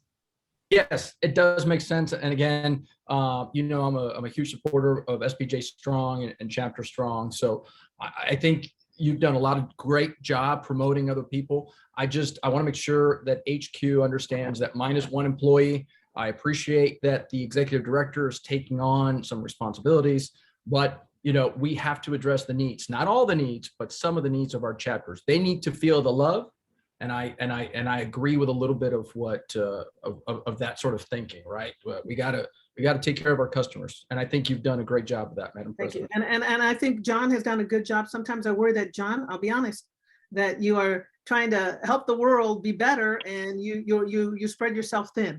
So be careful on that, because I do appreciate the efforts you're making for SPJ in that way. Again, I don't want to have a marathon meeting today. No, I want to ask real quick. I see two numbers up on the board here, but I don't know who they are. Who has a 317 and the 970 for record keeping purposes? Yeah, we always like to see. Hi, your Yvette. number. Yeah, sorry, this is Jake. I'm the 317 Thank you. And the 970? at Audie Region 9. Hi, Audie. Thank you. Thank you. Thank you. All right. All right. So now we're going to, and again, you know, I don't want to have another hour, but I'm sure we will. The financial report, let me turn to Yvette Davila Richardson. She's a finance committee chair, and then she'll turn it over back to John. Yvette. Yes. So we will hear and discuss SPJ's third quarter's 2021 review. We are in good footing due to the pandemic, unfortunately, but good for us for our financials. They're not traveling, the booking flights, the meals, hotels for staff and board members did save us a lot of money. We will hear about a generous donation from Paramount Plus that John can discuss. And Jake will get into the details of our budgets, our balance sheets, and our profit and losses. So I will turn it now to Jake and John and listen closely. Thank you, guys. Yeah, thank you, Yvette. We're glad to make this as short or as long as you want. Quarter three financials are often, we tend to move more quickly through those because what's coming next is year-end financials, which give you a much more complete picture. And plus the January is just a crazy time for our accounting team, as it is in any organization. So that's why we typically just sort of submit them during this meeting for you to review and ask any particular questions. So I guess I'll leave it to ask, Rebecca, do you want Jake to kind of walk through it, or would you rather just let's now open it up for questions and just go from that standpoint? You're muted, Rebecca. I'm sorry. We can't ask questions until we see a little bit. If you could give us some highlights, Jake, that would be great. You know. Yeah. Thank you. Yeah, and note the documents are in the board folder too for you to look at. All right. Do you want to share a screen, Jake? What do you want to do? No, I'll just speak because basically, if that hit the nail on the head, basically with what's going on. As of the third quarter, the continuing travel restrictions for both staff and board have greatly impacted our expenses and financial reports. Likewise, the events becoming virtual rather than in person have significantly altered the expenses as well as some of the revenue figures, you know, like I said, for registration and things like that. But there wasn't all the outside services and everything else associated with the convention that we would have had we had it in person. And then the third component, I'd say, is the timing of the grants and contracted administration that we recognize. And again, that's just a timing issue. And basically, those will be recognized, have been recognized in the fourth quarter. So things will look quite a bit different by the time the fourth quarter rolls around. But as you can see, you know, a lot of the expenses, you know, fall in line with just kind of the same commentary that I had given you for the June reports, because really not too many things other than those three major items that I discussed have changed in our business for the quarter ending in September. That's really the highlight of the financials. I guess I should back up just a little bit. I mean, we're looking very good, and a big part of that is getting the payroll protection funds that we've got from the SBA, which was $195,000. if no one has, if you had not heard that before, but we have submitted the application to have the debt forgiven, and it's with the bank's approval process right now. Our staff accountant, Nate, had submitted documentation to them. After John and I reviewed it, the bank came back and said, we want a couple more documents. Nate resubmitted.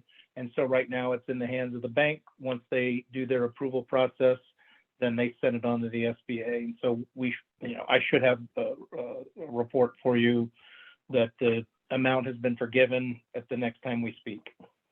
And so, Jake, real quick, that money, the 195K, have we already spent that money?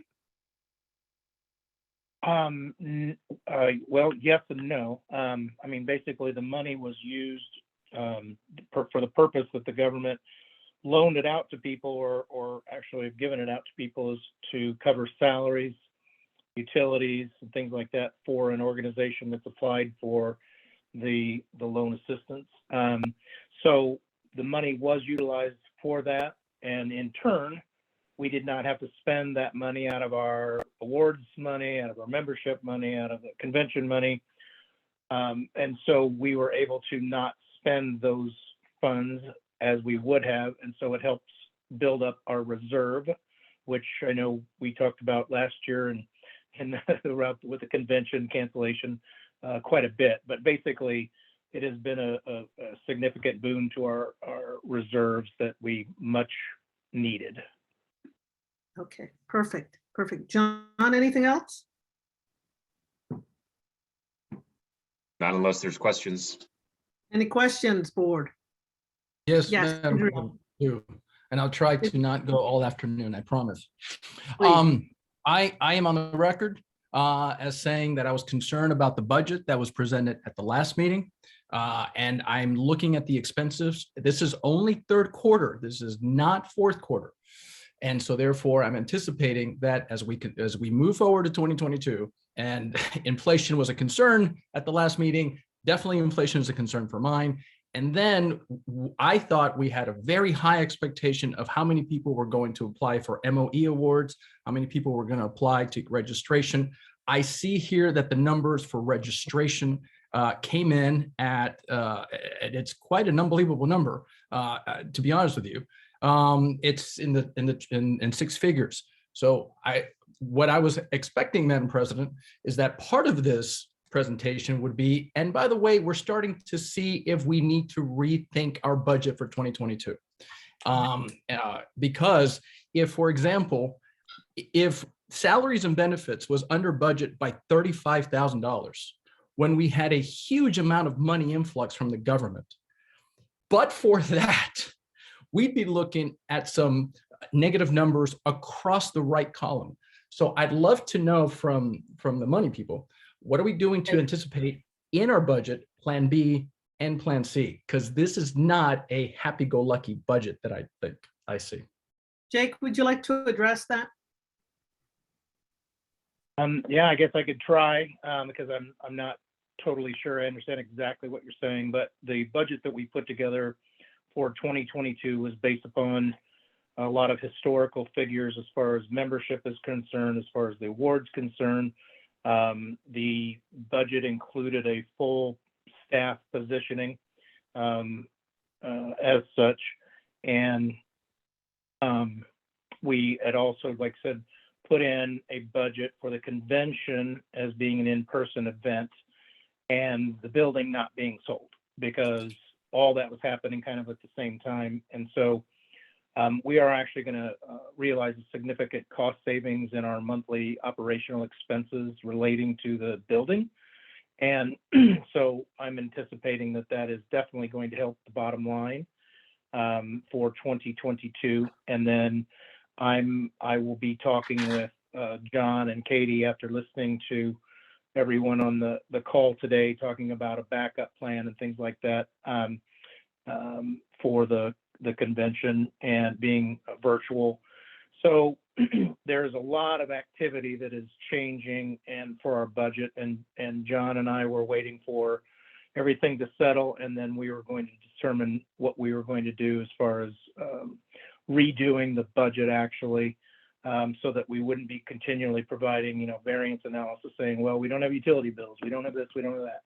So, but John and our plan is that we're going to be doing an analysis of what the cost savings are from the sale of the building. Is, like I said, most of it is the monthly operational costs.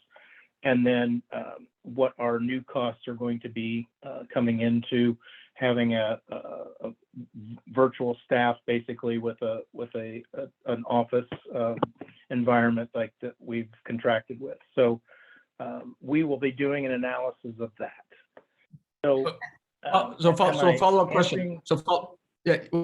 Yes and no. So follow-up question. Are we going to 100% guarantee that the $500,000 coming from the sale of the building will not go to operational costs? Can we be guaranteed that that $500,000 will go completely into investment so that we can protect SPJ for the next 5 or 10 years? Is that a guarantee? Can that be made? I tell you what, John and I are going to make that recommendation to you as a board, a strong recommendation that that's how we utilize those funds. Mhm. Okay, and then my final one, this is my final one, I promise, Madam President. And so then on the issue of registration, if you said you were looking at historical numbers, to me, $149,000 in the negative for the convention registration fees. If the expectations were historical, why so high of a negative number for convention registration fees? Because we moved to a virtual convention, Israel. Okay, I agree So with our that. expenses correlate to that too. So it's a wash in the end, or actually I'm positive on the end, because we didn't spend the same amount of money on convention. Obviously, we didn't get the same amount of money in either. So are we expecting the same thing to happen this year to that kind of impact? I can't remember. I think our budget shows a surplus for convention this year, right, Jake? I just don't know to what amount. Yeah. Off the top of my head.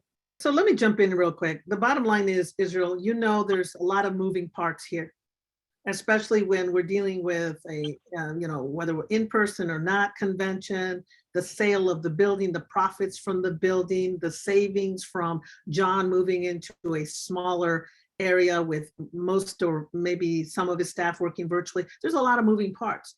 So I think as a board right now, we patiently, cautiously wait for Jake and John to reevaluate everything and then bring us the report. Because right now there's so many moving parts that we have to give them time. And I totally understand what you're seeing down the line. And I totally understand that you're the person that really has looked at the inflation. And that is something that we have to take seriously. But again, the moving parts, I think in due time, I think that as a board we'll be satisfied to get the information we want to answer our questions. But I think right now it's a little early because we don't have that check for that building. And again, John is still evaluating everything with Jake. Does that make sense? 100%. And I thank you for supporting that, Madam President. Sure. Okay. Anybody else? One other thing I'd like to add is that all of our budgets have inflationary measures built in. So I think I talked at the last meeting about how it was advantageous for us to change our health insurance coverage to where it kicks in October 1st instead of in the middle of the summer like it used to.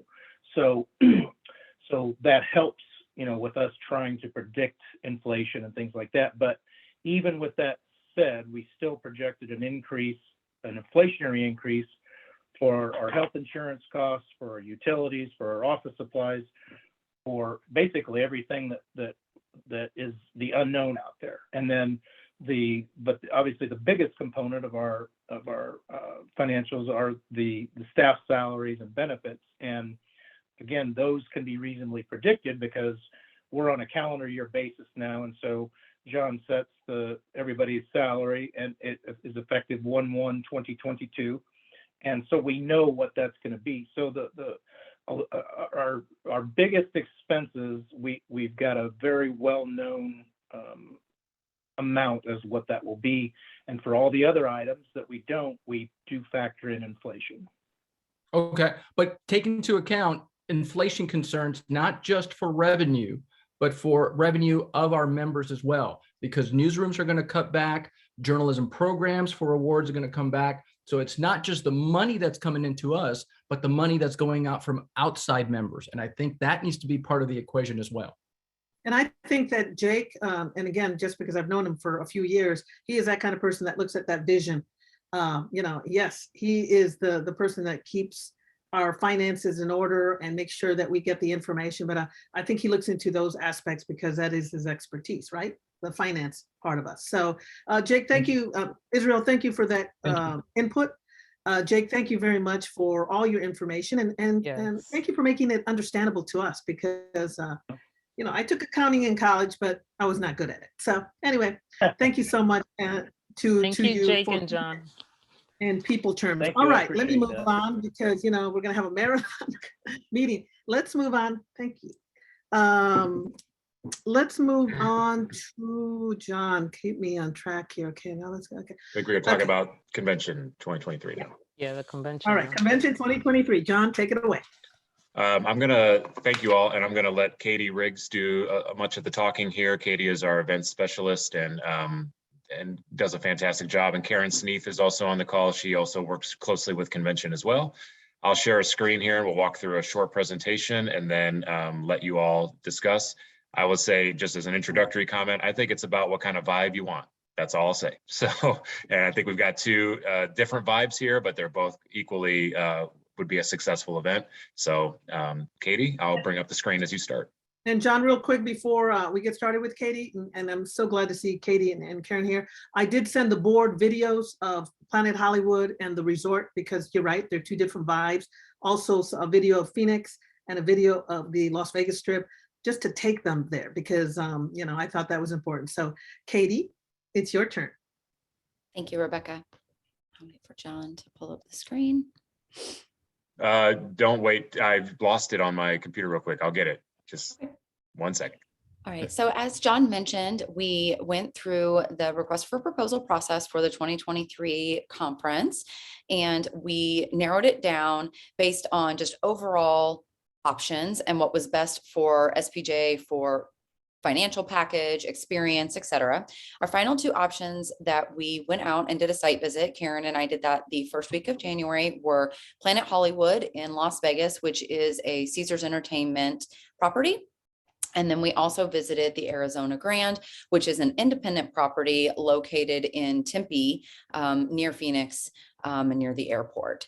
So the two properties that we're considering for the home of the 2023 conference, you can see a nice snapshot here of overall what they're offering, kind of the bones of what we are considering. The dates, 10/10 to 10/14 at the Grand, 9/28 to 10/1 at Planet Hollywood. Room rate, $189 at the Arizona Grand, $159 at Planet Hollywood. Food and beverage minimum, $140,000 at the Grand and $50,000 at Planet Hollywood. Both are offering complimentary space. I did want to note, because I know it's really important to SPJ to make sure that we engage the local chapter and any potential student chapter that we have in the area. Both have a local active chapter, and neither of them, while there is a program at the universities that are closest to where we would be hosting, both ASU and UNLV, do not currently have an active student chapter. But as John noted to me, that there is potential looking to potentially activate one at ASU again, which could be great. Next slide. So I'll jump quickly into the Planet Hollywood details. I don't want to read all of these slides to you all, but I do want you to have the proper information for decision-making purposes. So Planet Hollywood is located in the heart of Las Vegas, in the center of the Las Vegas Strip. It is connected to the Miracle Mile stores. I note that just because the Miracle Mile stores have some additional food and beverage and walkable shopping opportunities in case someone were to forget something while they're on site. The closest airport is the Harry Reid International Airport, 10 minutes from the hotel. Transportation options for attendees once they get in town. Obviously, you can always rent a car, but most people don't when they come to conferences like this, because you do stay at the hotel or on site quite a bit because of the length of day and the programming and extracurriculars that are involved with the conference. So cabs, Uber, and Lyft would be the most advised choices for our attendees. Concessions offered by the hotel. We did have a number of concessions. We could go into that list, but at the end of the day, Planet Hollywood did offer a healthy list of concessions that meet SPJ's needs when it comes to discounts on our internet, discounts on food and beverage needs, complimentary Wi-Fi in the guest rooms and in the meeting space, and things of that nature, which really just benefit the overall financial package for SPJ when on site for a meeting. The meeting space is condensed to one floor at the Planet Hollywood. Planet Hollywood, even though is a large hotel, like most Las Vegas hotels, they do have a really boutique size meeting space is probably the best way to put it in comparison to some of the other properties. It is, like I said, condensed to one floor. Both of the hotel towers or wings of the hotel, the North and South Tower, connect directly to that meeting space. So people wouldn't be required to go through the hustle and bustle of the casino every morning in order to get to that meeting space. It is, like I said, small and boutique. So we would be the primary group in the space. There's a few small rooms in that in the corridor that you enter to the meeting space that we wouldn't have contracted. They could potentially host small one-day events, board meetings for other groups, et cetera, in that space that we're not being offered to contract. But for the most of the space, we would be the primary group in-house. Let's see, the space, the biggest thing I will note about the space here is that SPJ enjoys and would like to partner with sister organizations. And we don't have a current partner outlined for 2023 at this time. However, if we were to identify a partner that we would like to partner with for 2023, the one thing I will note about the Planet Hollywood space is that being that it's boutique and it is a little unique, some of the rooms have pillars, are oddly shaped, et cetera, that it may limit, I can't guarantee it, but it may limit our ability to bring in another group to partner with us, depending on what their space needs would be. If they're a very small organization and they might just be adding to our hotel rooms and a small additional count in our actual attendee numbers that would be in the space, then we could make it function. However, this hotel simply does not allow a lot of room for growth. So if we had explosive growth through between now and 2023 for the live meeting, it may be very hard for us to host a lot larger attendee numbers in this space. Lastly, one last thing that could be cost prohibitive, meeting at the Planet Hollywood would be our need for ancillary space for evening social events. So the overall pros for the Planet Hollywood, it is attached to the mall, which has additional dining and entertainment options for our attendees. It did have a lower room rate than the Arizona Grand. I'll touch on that quickly, that it is the rate at the Arizona Grand is lower still than what we'll be paying in 2022 as we partner with ACP and CMA. So I personally wouldn't look at the room rate as an overall deciding factor, because the likelihood of getting a 159 room rate outside of a city like Las Vegas in future years is pretty low if we continue to look at tier 1 cities, which is what SPJ tends to look at. Tier 1 cities would be Las Vegas, New York, Atlanta, Phoenix, DC, et cetera. Does have great airlift coming into Las Vegas, and Las Vegas is a closer drive to the Los Angeles area where we have a higher density of SPJ members that reside. So they would have that drivability if they didn't want to hop on a plane to get to the conference. The cons, we've already touched on some of these. The space is boutique and may not allow us room for growth.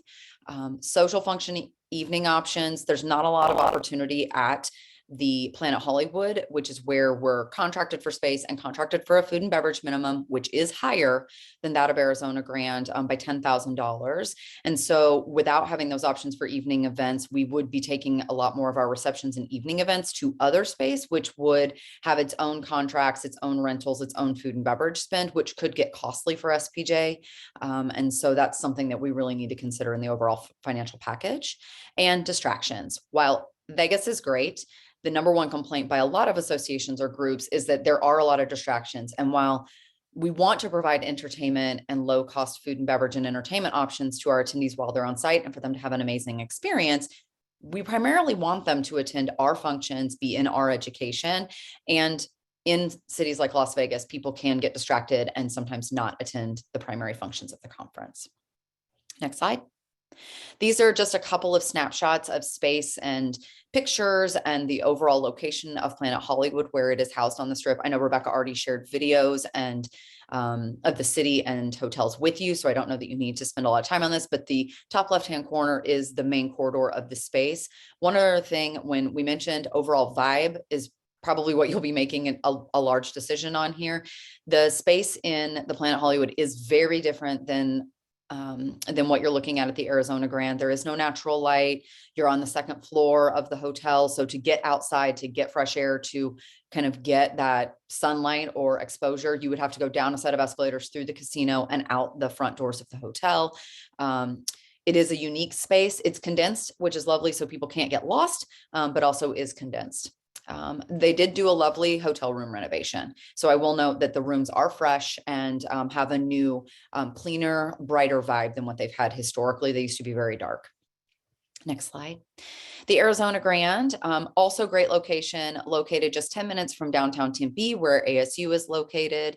There is a great downtown area in Tempe. The CVB drove us through it. It has lots of green space with a lake.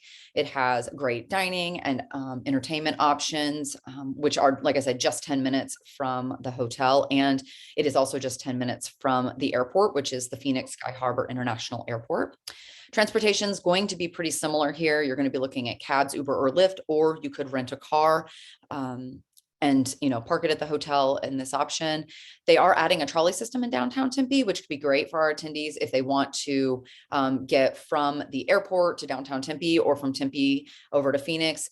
The construction on that is going to be underway. I can't guarantee how much of that would be done by 2023 when we're going to be there, but they are in a hustle to do things with the Super Bowl that they'll be hosting coming up. So that brings a lot of revitalization and invigoration to Phoenix and surrounding communities with the hosting of the Super Bowl. So that could be to our benefit as well. Concessions. Once again, they're offering a very healthy list of concessions, which will meet all of SPJ's needs. The concession list is almost mirrored with these hotels. So that's not really something that would be a pro or a con for either hotel. Meeting space. In this hotel, they have a wide variety of meeting space. They have two kind of a north and south, if you want to call it that, buildings, which connect directly to the meeting space. So equity for all attendees, no matter which building they'd be in, they'd have the same ability to get to meeting space easily.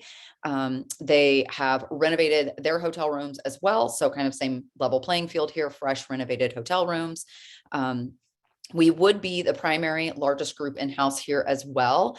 The difference here is that they just have more plentiful space and more unique space.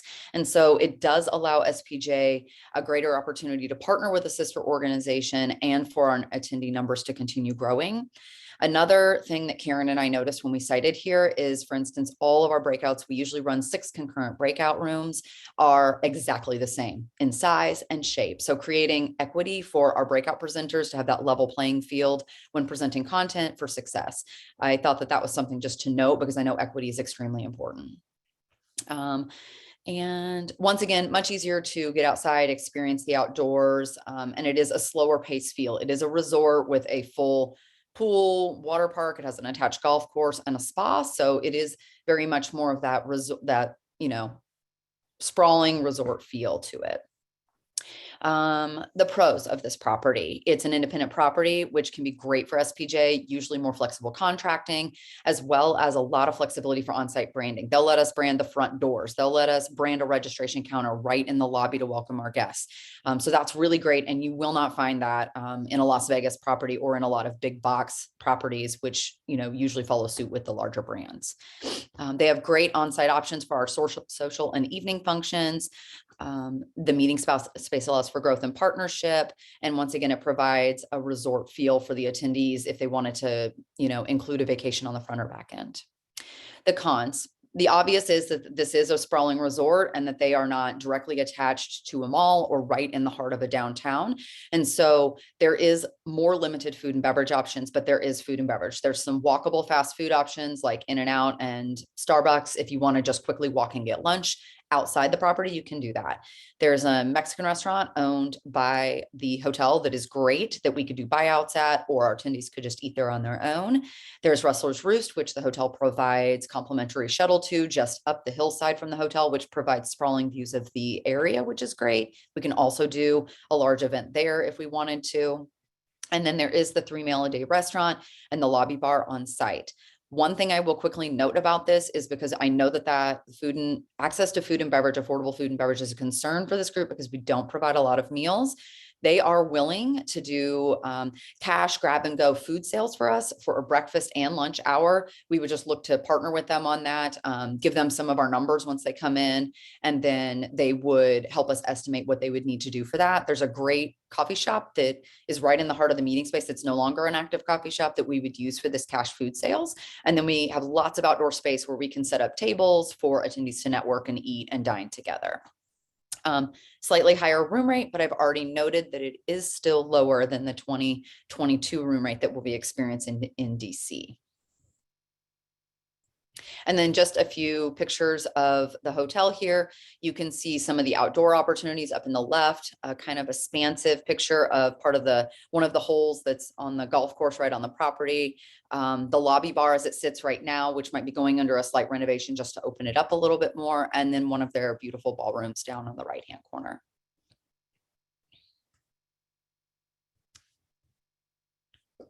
And I know I talked really, really quickly, but we're over time. So I wanted to make sure I was respectful of your time. If you have any questions, I'm happy to answer those for you.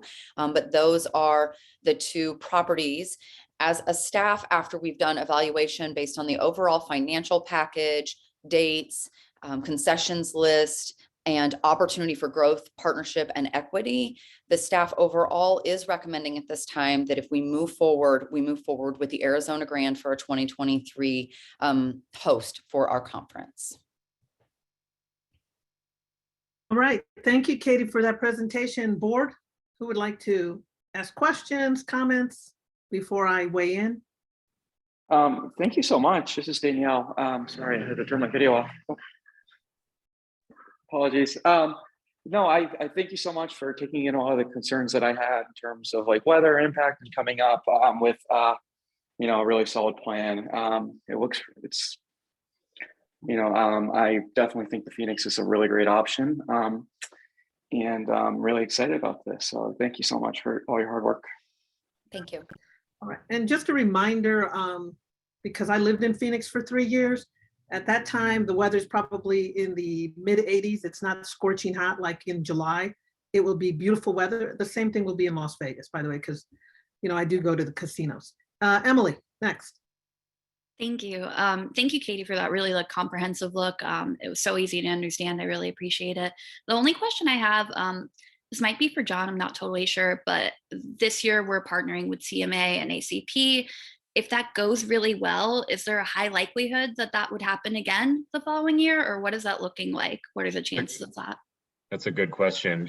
We already decided, the board prior already decided that we would not partner with them in 2023 because they are in Atlanta and their dates that they booked for Atlanta are actually midweek dates because they had to bump their meeting from when COVID canceled it. So the board decided that wasn't going to work with our membership. We needed to be mostly over a weekend or leading into a weekend. So we've talked to CMA and ACP about joining forces again in 2024. But 2023, we will work independent of those organizations. And Emily, just to follow up on that, all the other organizations, NHJ, NABJ, all those people are pretty much booked for 2023 too. ONA, IRE, et cetera. All right, Rafael. Actually, I just wanted to, again, relay thanks for the thoroughness of that. I think the only real question that that we need to ask ourselves is the overall conference experience for the member. It sounds to me like for SPJ's purposes, Arizona is going to get the job fun. Las Vegas will be a little bit more of a good time. So I think it's how much of a we mean business type of a conference do we need to have. But is there anything we can do to Arizona to juice up the experience for our members, to make it a little bit more, to up the fun factor? Thank you so much for bringing that up. I wish I had brought that up for you. Yes, so we have a great partner in the Phoenix Convention and Visitors Bureau. In fact, they supported some of the airline costs for Karen and I to be able to go out and site visit without us even selecting the Arizona Grand already. They have great benefits where they can support us. We don't exactly know what that package would look like, but we would like to get attendees off property for some of our events. So maybe that is the opening reception on Thursday night. We take everybody via bus and we head on over to the downtown Tempe area and do something at something that's iconic. There's a lot of great opportunities and venues to see.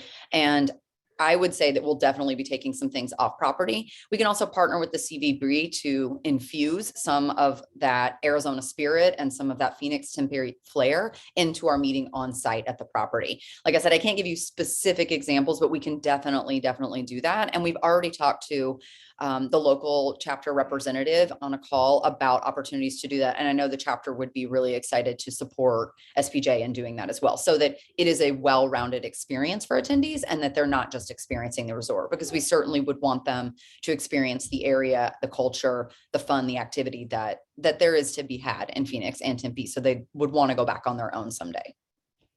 And just to jump in real quick, Rafael, NHJ had a conference in Vegas.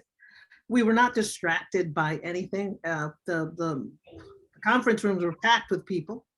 The beauty is at a Las Vegas atmosphere, people were able to bring their kids. They went to arcades, they went to the pool, blah, blah, blah, that kind of thing. So it's not only a fun time, but it is a committed time. If I don't know if you went to that conference at Mandalay Bay, but it was well attended. We didn't lose people. They were not distracted in any way. Also, let me go back to real quick.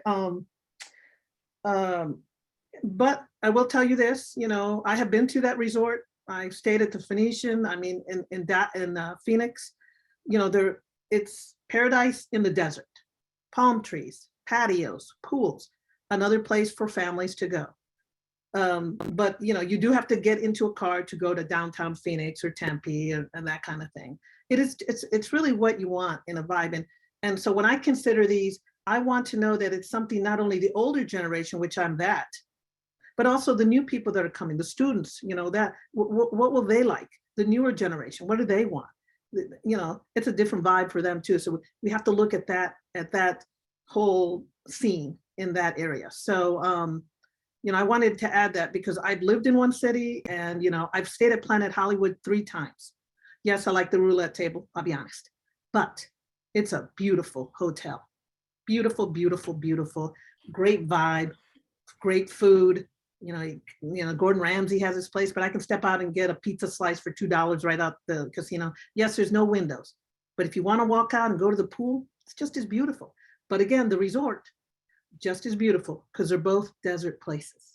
Just wanted to give you that tip. Daniela Ibarra. Hi, yes, 2 things. So number 1, just a quick question. Are we voting on this today? I'm sorry, I didn't catch that. I hope so. I hope we can. Okay. Maybe not. Okay. So just personally, I think both places are beautiful. I've never been to Arizona. I've been to Vegas, but just speaking on behalf of, like the younger members, especially college students, I know for my first conference, it was an investment. And just talking about flights, I feel, just personally looking for vacations, deciding between visiting Phoenix and Las Vegas, I think it's cheaper to get flights and there's, obviously more availability since that's, a hot spot. So just, I think that would be the better option, especially if we want a lot of our younger members there, and it's cheaper. Just like you said, it's a tourist destination, so a lot of people want to go there, and obviously it's cheaper.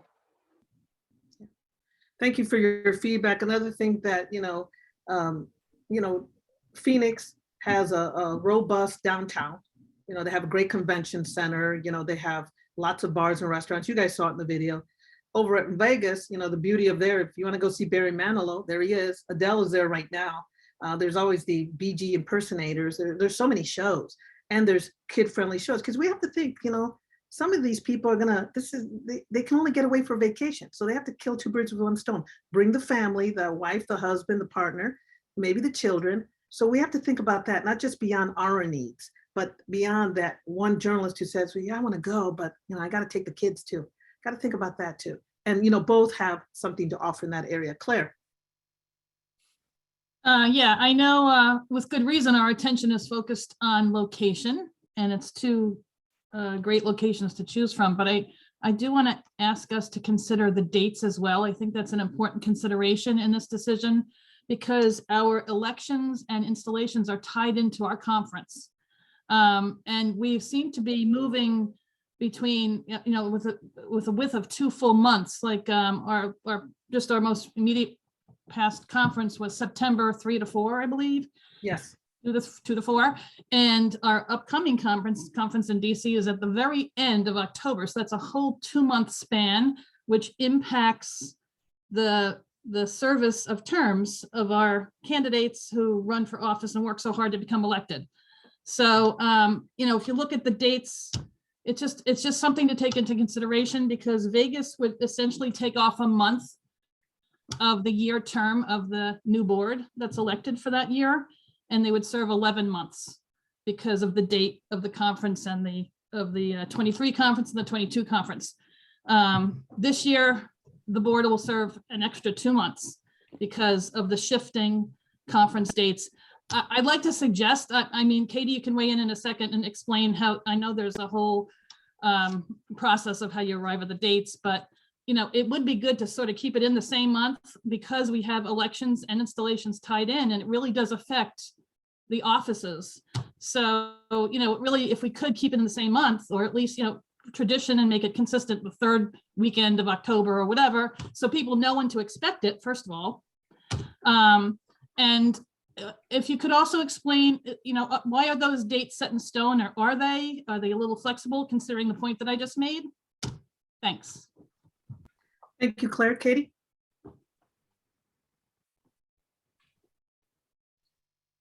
Unmute yourself, my friend.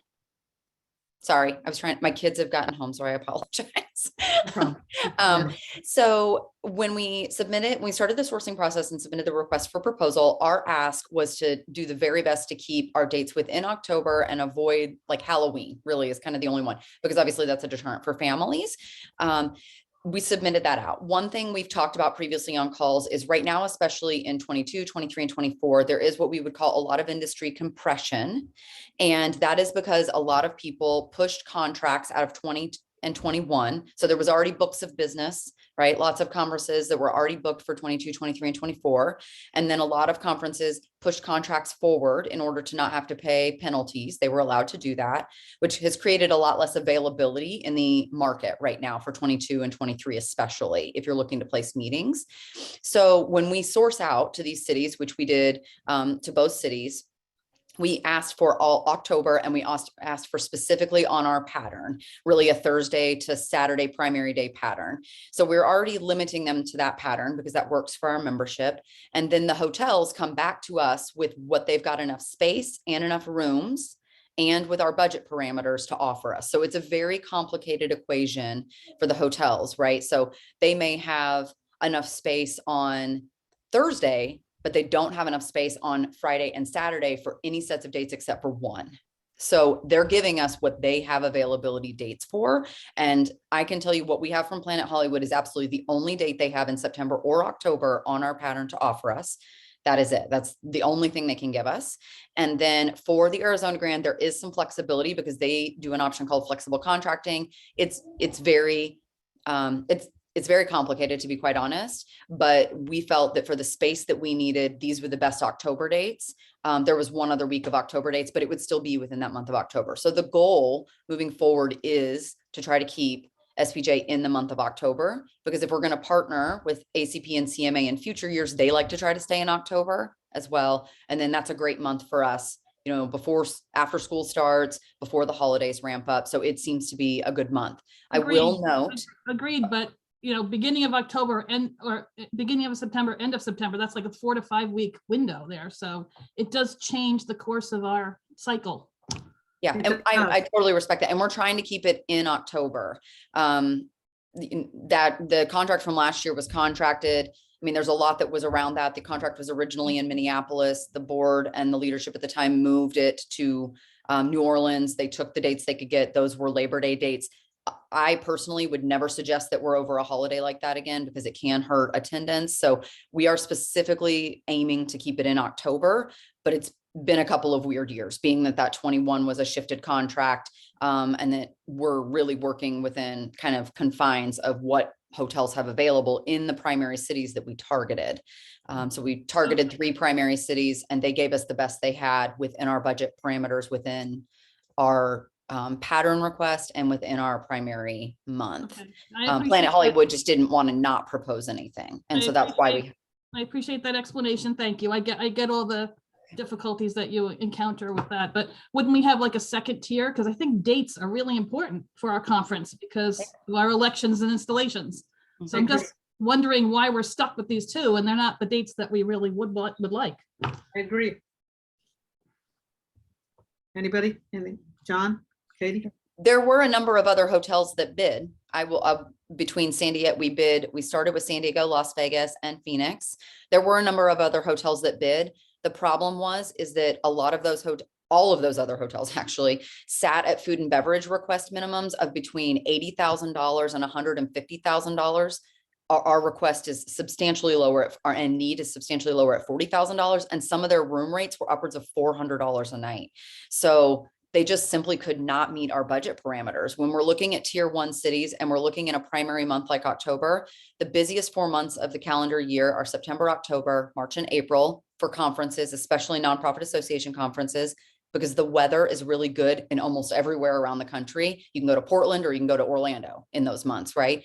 And so we're looking in one of the busiest months, and we have very conservative financial needs. And so we're not going to get 20 bids on our primary dates. I mean, that's sadly just the reality. And so we're gonna get fewer. I've contracted for associations for over 15 years. I've worked with groups that have very high budgets, and I've worked with groups that have very, very conservative budgets. And sometimes we're giving you the best we can get you in those tier 1 cities for 22 on the dates we want, on the pattern we want to be on. So we've got a lot of restrictions that we're offering the hotel, and then they're coming back with the best offers they can give us that makes sense for them financially.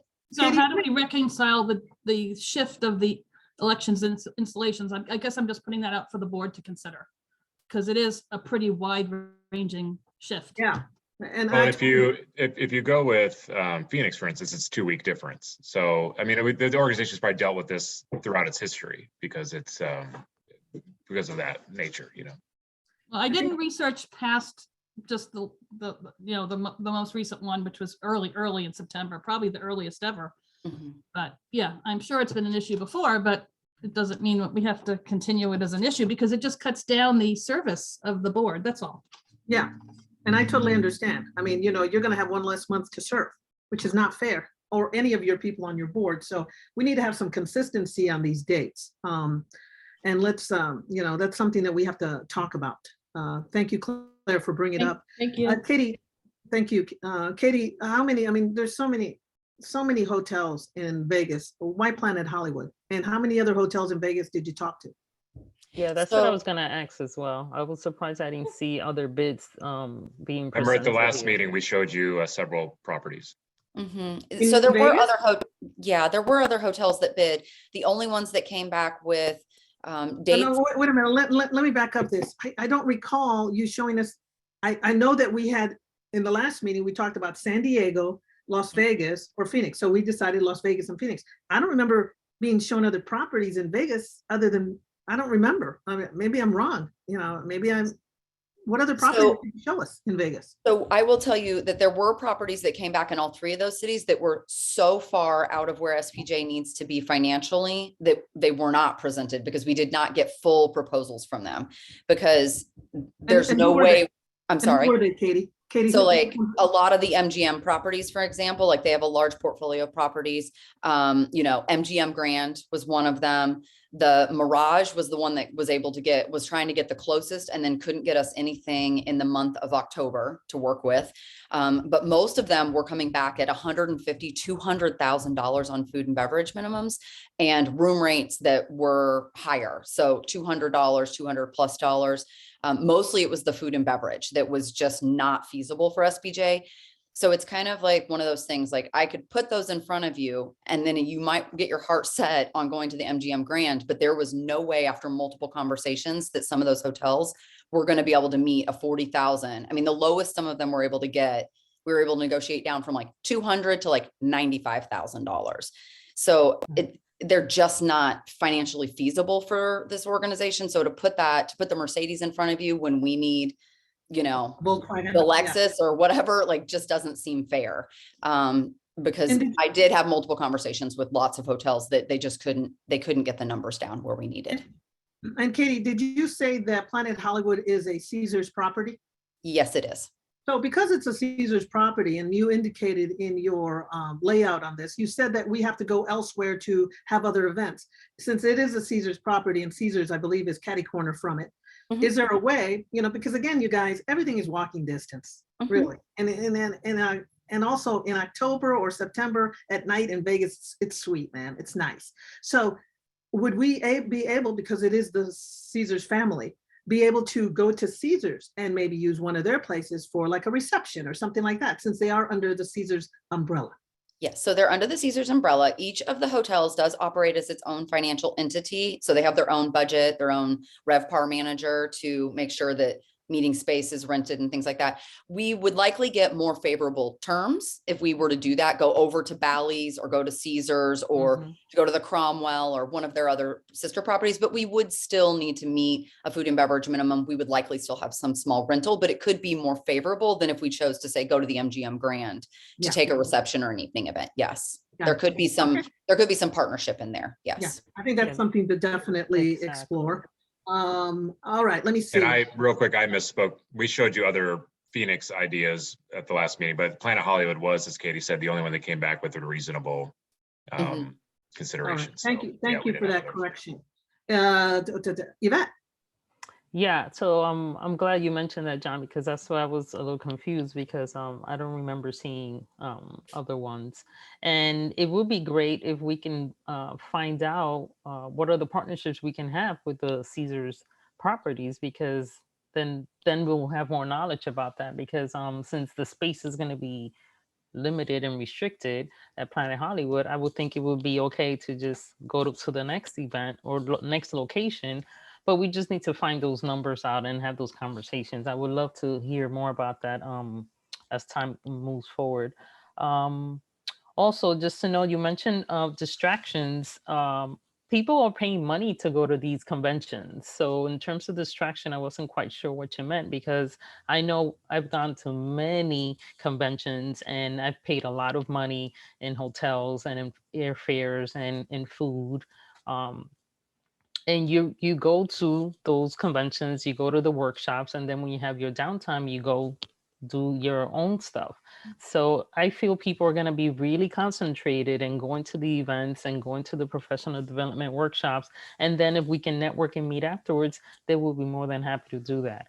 I wanted to find out if you knew the Vegas chapter was willing to do something for us, like you said, the Arizona chapter was, like, to give us an opening reception. Just wanted to know if that had been discussed. Yeah. Let me jump in here real quick, Katie, not to cut into your time, but we do have Brian Horwath, which is part of the Nevada chapter. He's also Region 11 coordinator. Brian, you want to, this is your territory, Nevada, Las Vegas, and you cover it as the regional coordinator. Would you like to share some work? Yeah, sure. And by the way, Arizona's part of your region too, right? That's right. Thank you. Just a couple points. And before I forget, were any of the downtown properties, not on the Strip, but downtown Las Vegas, looked at all? Yeah. So once again, how we source is I work with the Convention and Visitors Bureau in each city that we select, which they cover the entire hotel landscape for their city. And then I work with our national reps for all of the major brands, which would, like in Vegas, include our Caesars Entertainment rep, would include Marriott, Hilton, Hyatt, all the big ones. The reason we work with both is so that the Convention and Visitors Bureau helps cover those independent properties like the Arizona Grand that don't have a national rep presence potentially. And that way we get our RFP, request for proposal, in the hands of every hotel in the city that can hold us, right? That can actually accommodate our room request and our space request. So yes, every single hotel in all three of those cities that could hold or accommodate our meeting based on space and hotel rooms was given the RFP and an opportunity to consider and submit a proposal. We did get a couple of Marriott properties, one of them specifically being the Renaissance, and then a Marriott that I can't remember, it's extra, it's a Marriott in Phoenix. Neither one of them were able to meet us where we needed to be for food and beverage or room rate. I worked with them extensively because I know being downtown Phoenix would have been a preference, and neither one were able to submit a final bid to get us where we needed to be number wise. They were substantially higher and that $95,000, $115,000 range for food and beverage. So yes, every single hotel in all three cities that could hold us was given the request for proposal. Okay, just wanted to check on that. Thank you. So I would just say, I think Las Vegas, and I'm sure the Las Vegas, the Vegas Pro chapter could help in putting some kind of a reception on or something like that. I don't think that would be a problem. But looking at getting to Las Vegas is one of the easiest cities in the country to fly into. the entire economy in Las Vegas is based on, you know, having the most affordable, easiest ways to get here. So that's one thing to consider, just the cost of, you know, flying to Phoenix and things like that. You know, and the entire, like I say, the entire economy in Las Vegas is built on tourism and hosting these kinds of conventions and everything. So it's a pretty easy city to get into, get out of, to get around. You know, one small thing, the Super Bowl is mentioned. I mean, Las Vegas is going to host the Super Bowl in 2024. So they're also going to be doing, you know, a bunch of things in advance of that, just like Phoenix. You know, there's a few other, there's this underground tunnel transportation system that's being built right now by one of Elon Musk's companies. At least part of that is going to be up and running by 2023, unless there's some problems. That's going to be a probably not a huge national draw, but that's going to be something that people are talking about. Eventually, it's going to go from the airport to a lot of the different resorts. Right now, it's on the convention center campus and things like that. So anyway, so that's another thing that people might want to check out. And as far as distractions, I didn't really get that part of it either. When people go to conventions, you know, nobody wants to go to a convention in Oklahoma City or Wichita or wherever, because there's nothing to do. They want to go to the convention in, you know, Las Vegas or a place like that, a warm destination. Obviously, Phoenix is warm, but I think, you know, anytime organizations have these conventions, Las Vegas is always one of the top, you know, places that people want to go to because of that fact, because there's so many things to do. And then just lastly, I would want to ask, so it sounds like we got some kind of compensation to visit Phoenix from their Convention and Visitors Bureau. Is that part of the reason why Phoenix is being recommended? No, simply that's something a lot of cities do when you visit, if you ask for it. Las Vegas is not one of those cities, unfortunately, because Las Vegas has such a large meetings presence, because they have the largest convention space in the country. They don't need to incentivize people to come see their city, just for lack of a better term. Phoenix is just one of those CBBs that does that offers to assist nonprofits or associations in flying staff out when they need to do the site visit, if you ask for it. I just happen to know that from all my years in the industry sourcing meetings. So I always ask the CBB for it. Some say no, some say yes. Arizona said yes. It really has no bearance on anything moving forward. It just was a cost savings for SPJ when we did the site visit. That's all. I had no idea, Brian. Thank you for bringing that up. So you're saying that Phoenix did provide finances for you and Karen to go out there, but Las Vegas did not. Is that what you're saying? Correct. Yeah. So it was very nominal. It wasn't huge, but it just shows partnership on the CBD's part. Yeah. I think it was $350 towards the total cost of our airfare. Okay. All right. Just to make it clarified out here, you know, she doesn't have, I mean, you don't have a commitment to them because they paid your way. Okay. No. And they didn't pay for the whole flight either. That's just something, they have funds. A lot of this Convention and Visitors Bureaus hold funds back in order to support that for meeting planners, that their organizations either don't budget for site visits or they can't afford them, et cetera. So, yeah, I know nothing about your industry. Brian taught me something new. Thank you. I had no idea, but thank you for bringing that out. It's very important, especially with the journalism organization. Okay. To just finish real quick, my last point was also going to be in terms of flights. It is easier to get to Vegas. It's a straight shot, whereas I know in Phoenix, as I've been there before when we had the NHJ convention, there was a layover, and it just took a long time. And so I know that's not a deterrent for many people, but I know getting to my destination without having to have a layover and wait a long time is an important point.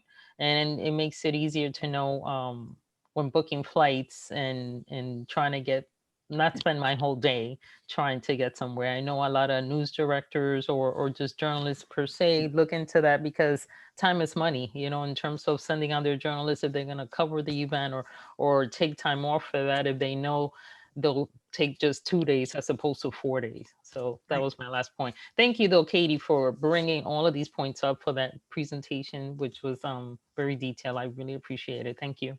Thank you. Rafael? You still have a hand up. Or I just wanted to make sure I wasn't on mute. I just wanted to clarify a point I made earlier because people kept referring back to it. When I was talking about things to do in Vegas, I don't know if I used the term distractions or if other people used it afterward. No, you didn't. But It was in the report. Okay. No. Okay. Okay. That's why I'm like, I don't remember saying anything about our members being distracted. This wasn't. No. It wasn't part of that. I was looking at it more in terms of things to do. Things to do. That's it. Are people going to be, hey, there's nothing going on with the convention. What else can we do? Nothing. Lots. That's what I was worried about. Right. No, it And so wasn't. that's why I was asking.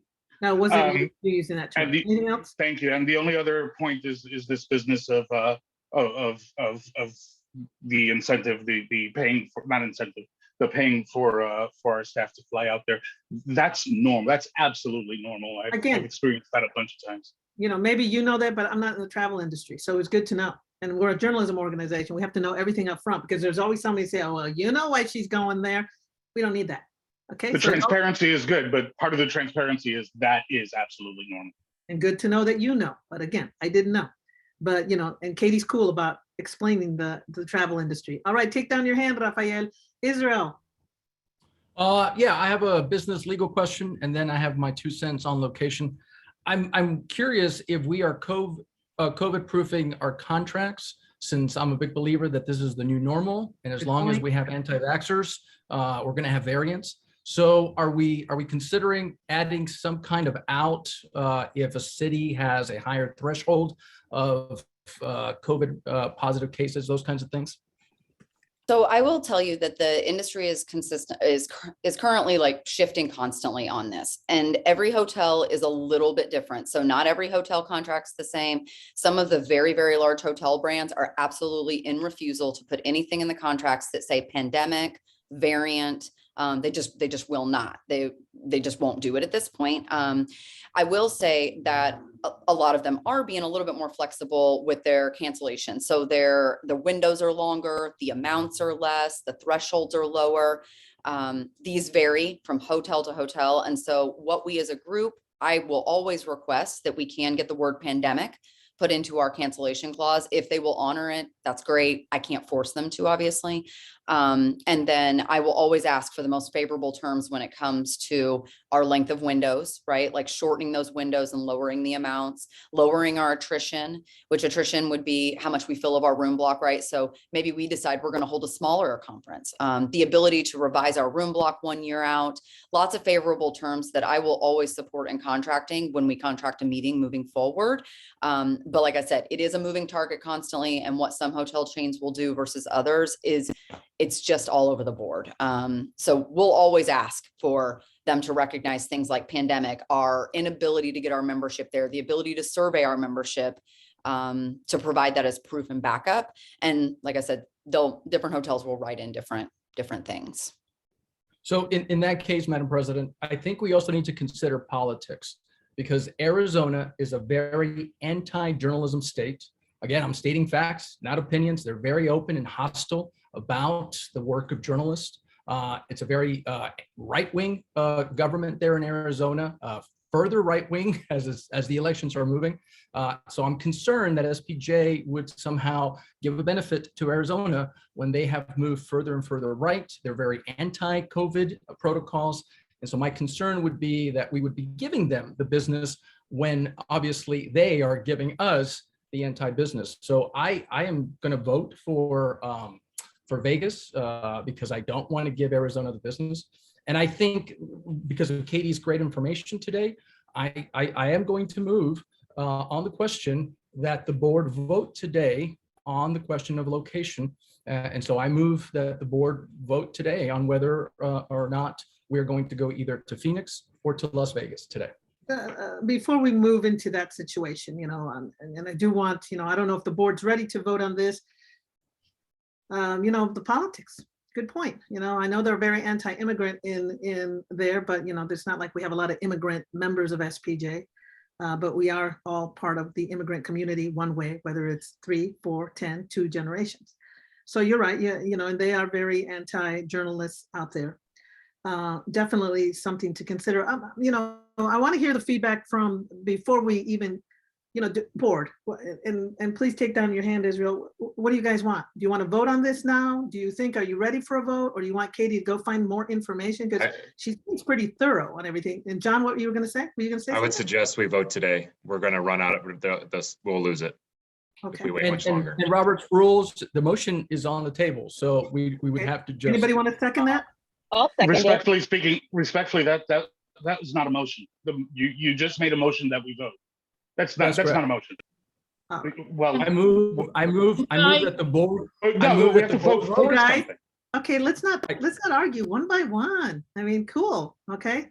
Do you want Israel to repeat the motion, or what are you saying, Rafael? The motion that he just made does not ask us to do anything other than vote. Doesn't tell us what to vote for. Voting yes doesn't narrow down our decision. He If said we to voted vote- yes, he said that we vote today. That was the motion that he made, that we vote today on Vote whether today we go for- to one place or the other. Yeah, to vote And for so local. if he wants to make a motion to vote for Las Vegas, that's what he has to do. He did not make that That's motion.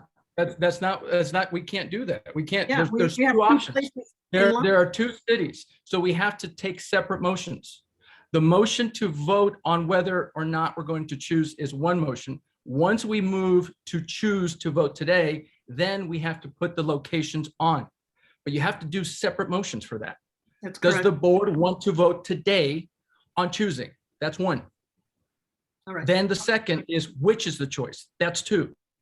You can't, otherwise you can't combine two questions under Robert's rules. Rafael, did you want to say something? And please, no reason to get upset or angry or. I simply contend that if we want to vote for one location or the other, that we make a motion to vote for one location. And say, I move that we vote for Phoenix. Okay. And if it fails, then move that we vote for Vegas. And if that fails, then we have your vote, your answer on which, whether to decide today or another day. All right. Okay, then I'll Rebecca? pull my motion, Madam Excuse President. me, I'll pull I my have motion my hand up. and I'll let my colleague move on that motion. Then I will pull my motion off the table so that we can proceed under Robert's rules. Israel, let me talk to Claire. Claire?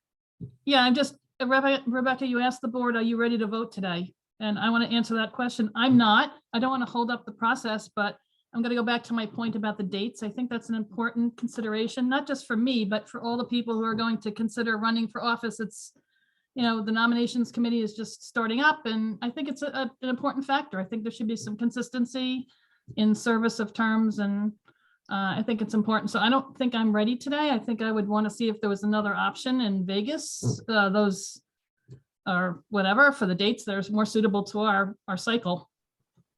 Okay, thank you for your feedback. Rafael? John, how long before Phoenix or Vegas pulls their offers?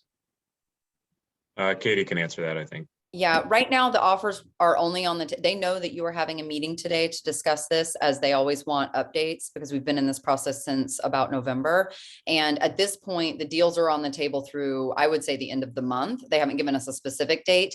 If anybody were to show interest, any other organization were to show interest in either one of these dates, they would come to us and say, I need you to make a decision, which would be literally, we would have 48 hours, usually 24 to 48 hours to make a yes or no decision before they would move on to the other group. I can tell you that I would highly suggest, not because I want to push you to either one of these properties. I have no connection to either one of these properties. It makes no bearing to me. We will run a successful event no matter which one of these we go to.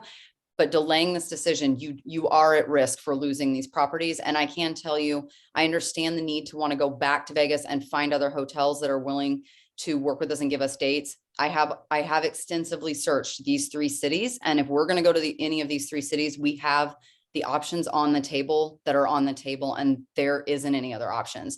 There aren't other hotels that have dates. There aren't other hotels that are going to be able to honor our financial needs. And so my suggestion is that we would move to a decision quickly because for 2023 in the cities we've searched, you have the options that are available to SPJ within your financial parameters. But I would say you have till the end of February at this point. Thank you, Katie. Claire, going back to you, are you saying that, you want different dates? I mean, because I mean, if we switch dates, then it means she's got to go back and find another hotel. And, you know, I mean, I know that we're like a year and a half out, right? I guess I'm just saying that there are probably some options. I'm all about options. You know, I don't like to be pressed against the wall, and if we don't have to be, and I'm just bringing up the people who this will affect, because they will not serve a complete term because of the dates. The other So option, if the option is to explore a few more, if we need, you know, if we could have a couple of weeks and have either a special email vote or, I don't know, whatever the other options are besides voting right now. one other option is to decouple the transition of officership to conventions and to say that that can happen outside of that ramp time. Because that would then confine us to dates every single year, which then limits our options. So you could do the ceremonial things at convention should you want, but that the official term of office then starts on a month later or whatever it may be. So that's something that can be worked out on that end too. John, but wouldn't the bylaws, Thank you for suggesting the insist option. that? There are options if we just talk it I out. mean, you'd have to change or work around the bylaws probably do indicate convention, but again, that was in a pre-COVID, pre-Zoom, where people were just meeting. That's where all the business happened. So it might be time to revolutionize that anyway. Right, but then we would have to change the bylaws. We couldn't just get around that. The bylaws are the bylaws. Yeah. Yeah, I mean, you'd have to take it through the process to amend the bylaws. Yeah, honestly, that requires a vote. Here's, let me just say something here. I understand Claire's point because, you know, she should be taken over by the first week of September. Not just about me, the whole board, all the other people who run. But Claire. Well, I don't want to make it about me. It's not.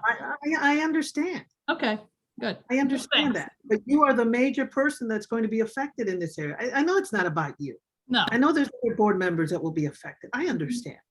But what I'm saying is we're not being consistent when it comes to the election and the process and the serving time for people on the board. So I understand in that point. I also understand Katie and John's point where it comes, you know, I mean, again, I know we have to plan things 2 years in advance. This is now a year in advance, a year and a half in advance. And we have these two properties on the table. For me, I feel that, you know, we need to vote.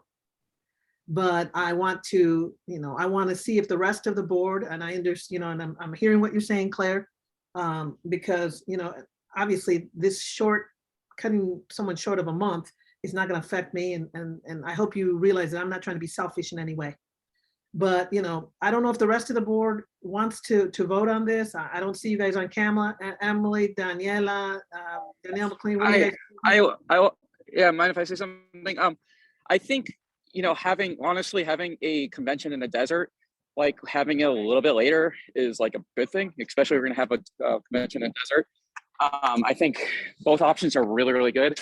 I think headquarters staff may put in a lot of really great research into this, and we should really respect and trust them. They say Phoenix is the better option. Let's go with it. I have full heart faith in our staff. It looks like a really great property. It sounds like a really great place, a really great location. Like, you know, what are we doing here? Come on, yes. Well, Danielle, I just want to clarify something real quick with you. It's not being disrespectful because staff wants Phoenix.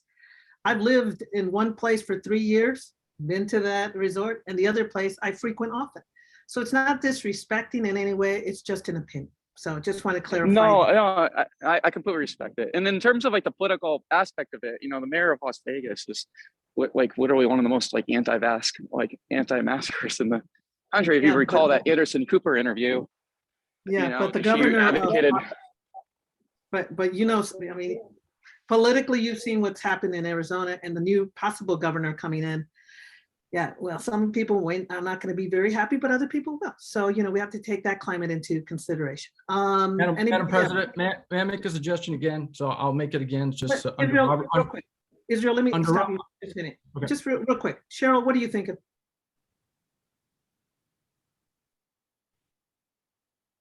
Hello? Yes, I'm taking in everything everyone said. Actually, I had mentioned to the publishers, one of the publishers of the Arizona Informant, and I told him we would be considering, and he told us to go to Vegas. But And he talked about a number of the issues going on in Arizona. And I said, but heck, I'm in Texas, so what can I say?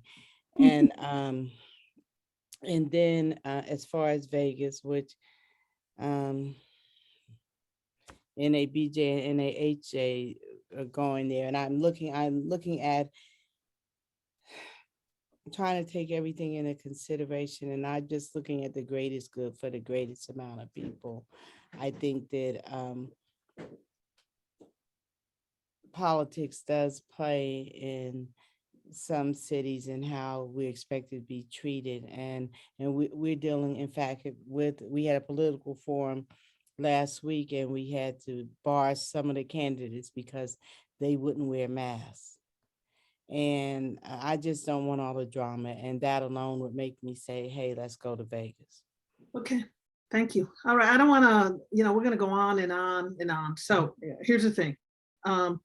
Israel, if you want to put the motion to vote for one or the other city, let's just, I think we're ready.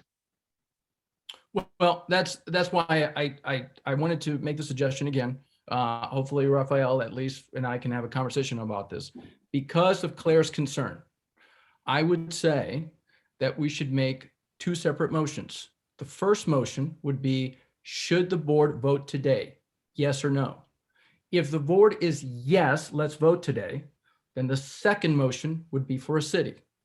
If the first motion is voted down, that means the board voted not to vote today and to have further discussion.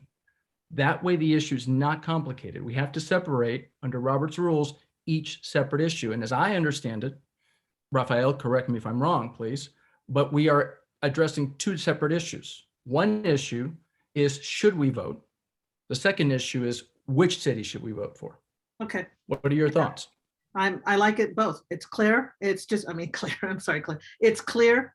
And we'll there's only 9 of us, so we'll go through each one. All right. So, go ahead, put the motion, whoever wants to do it. I make a motion that the board vote today on whether or on what location to pick. Second.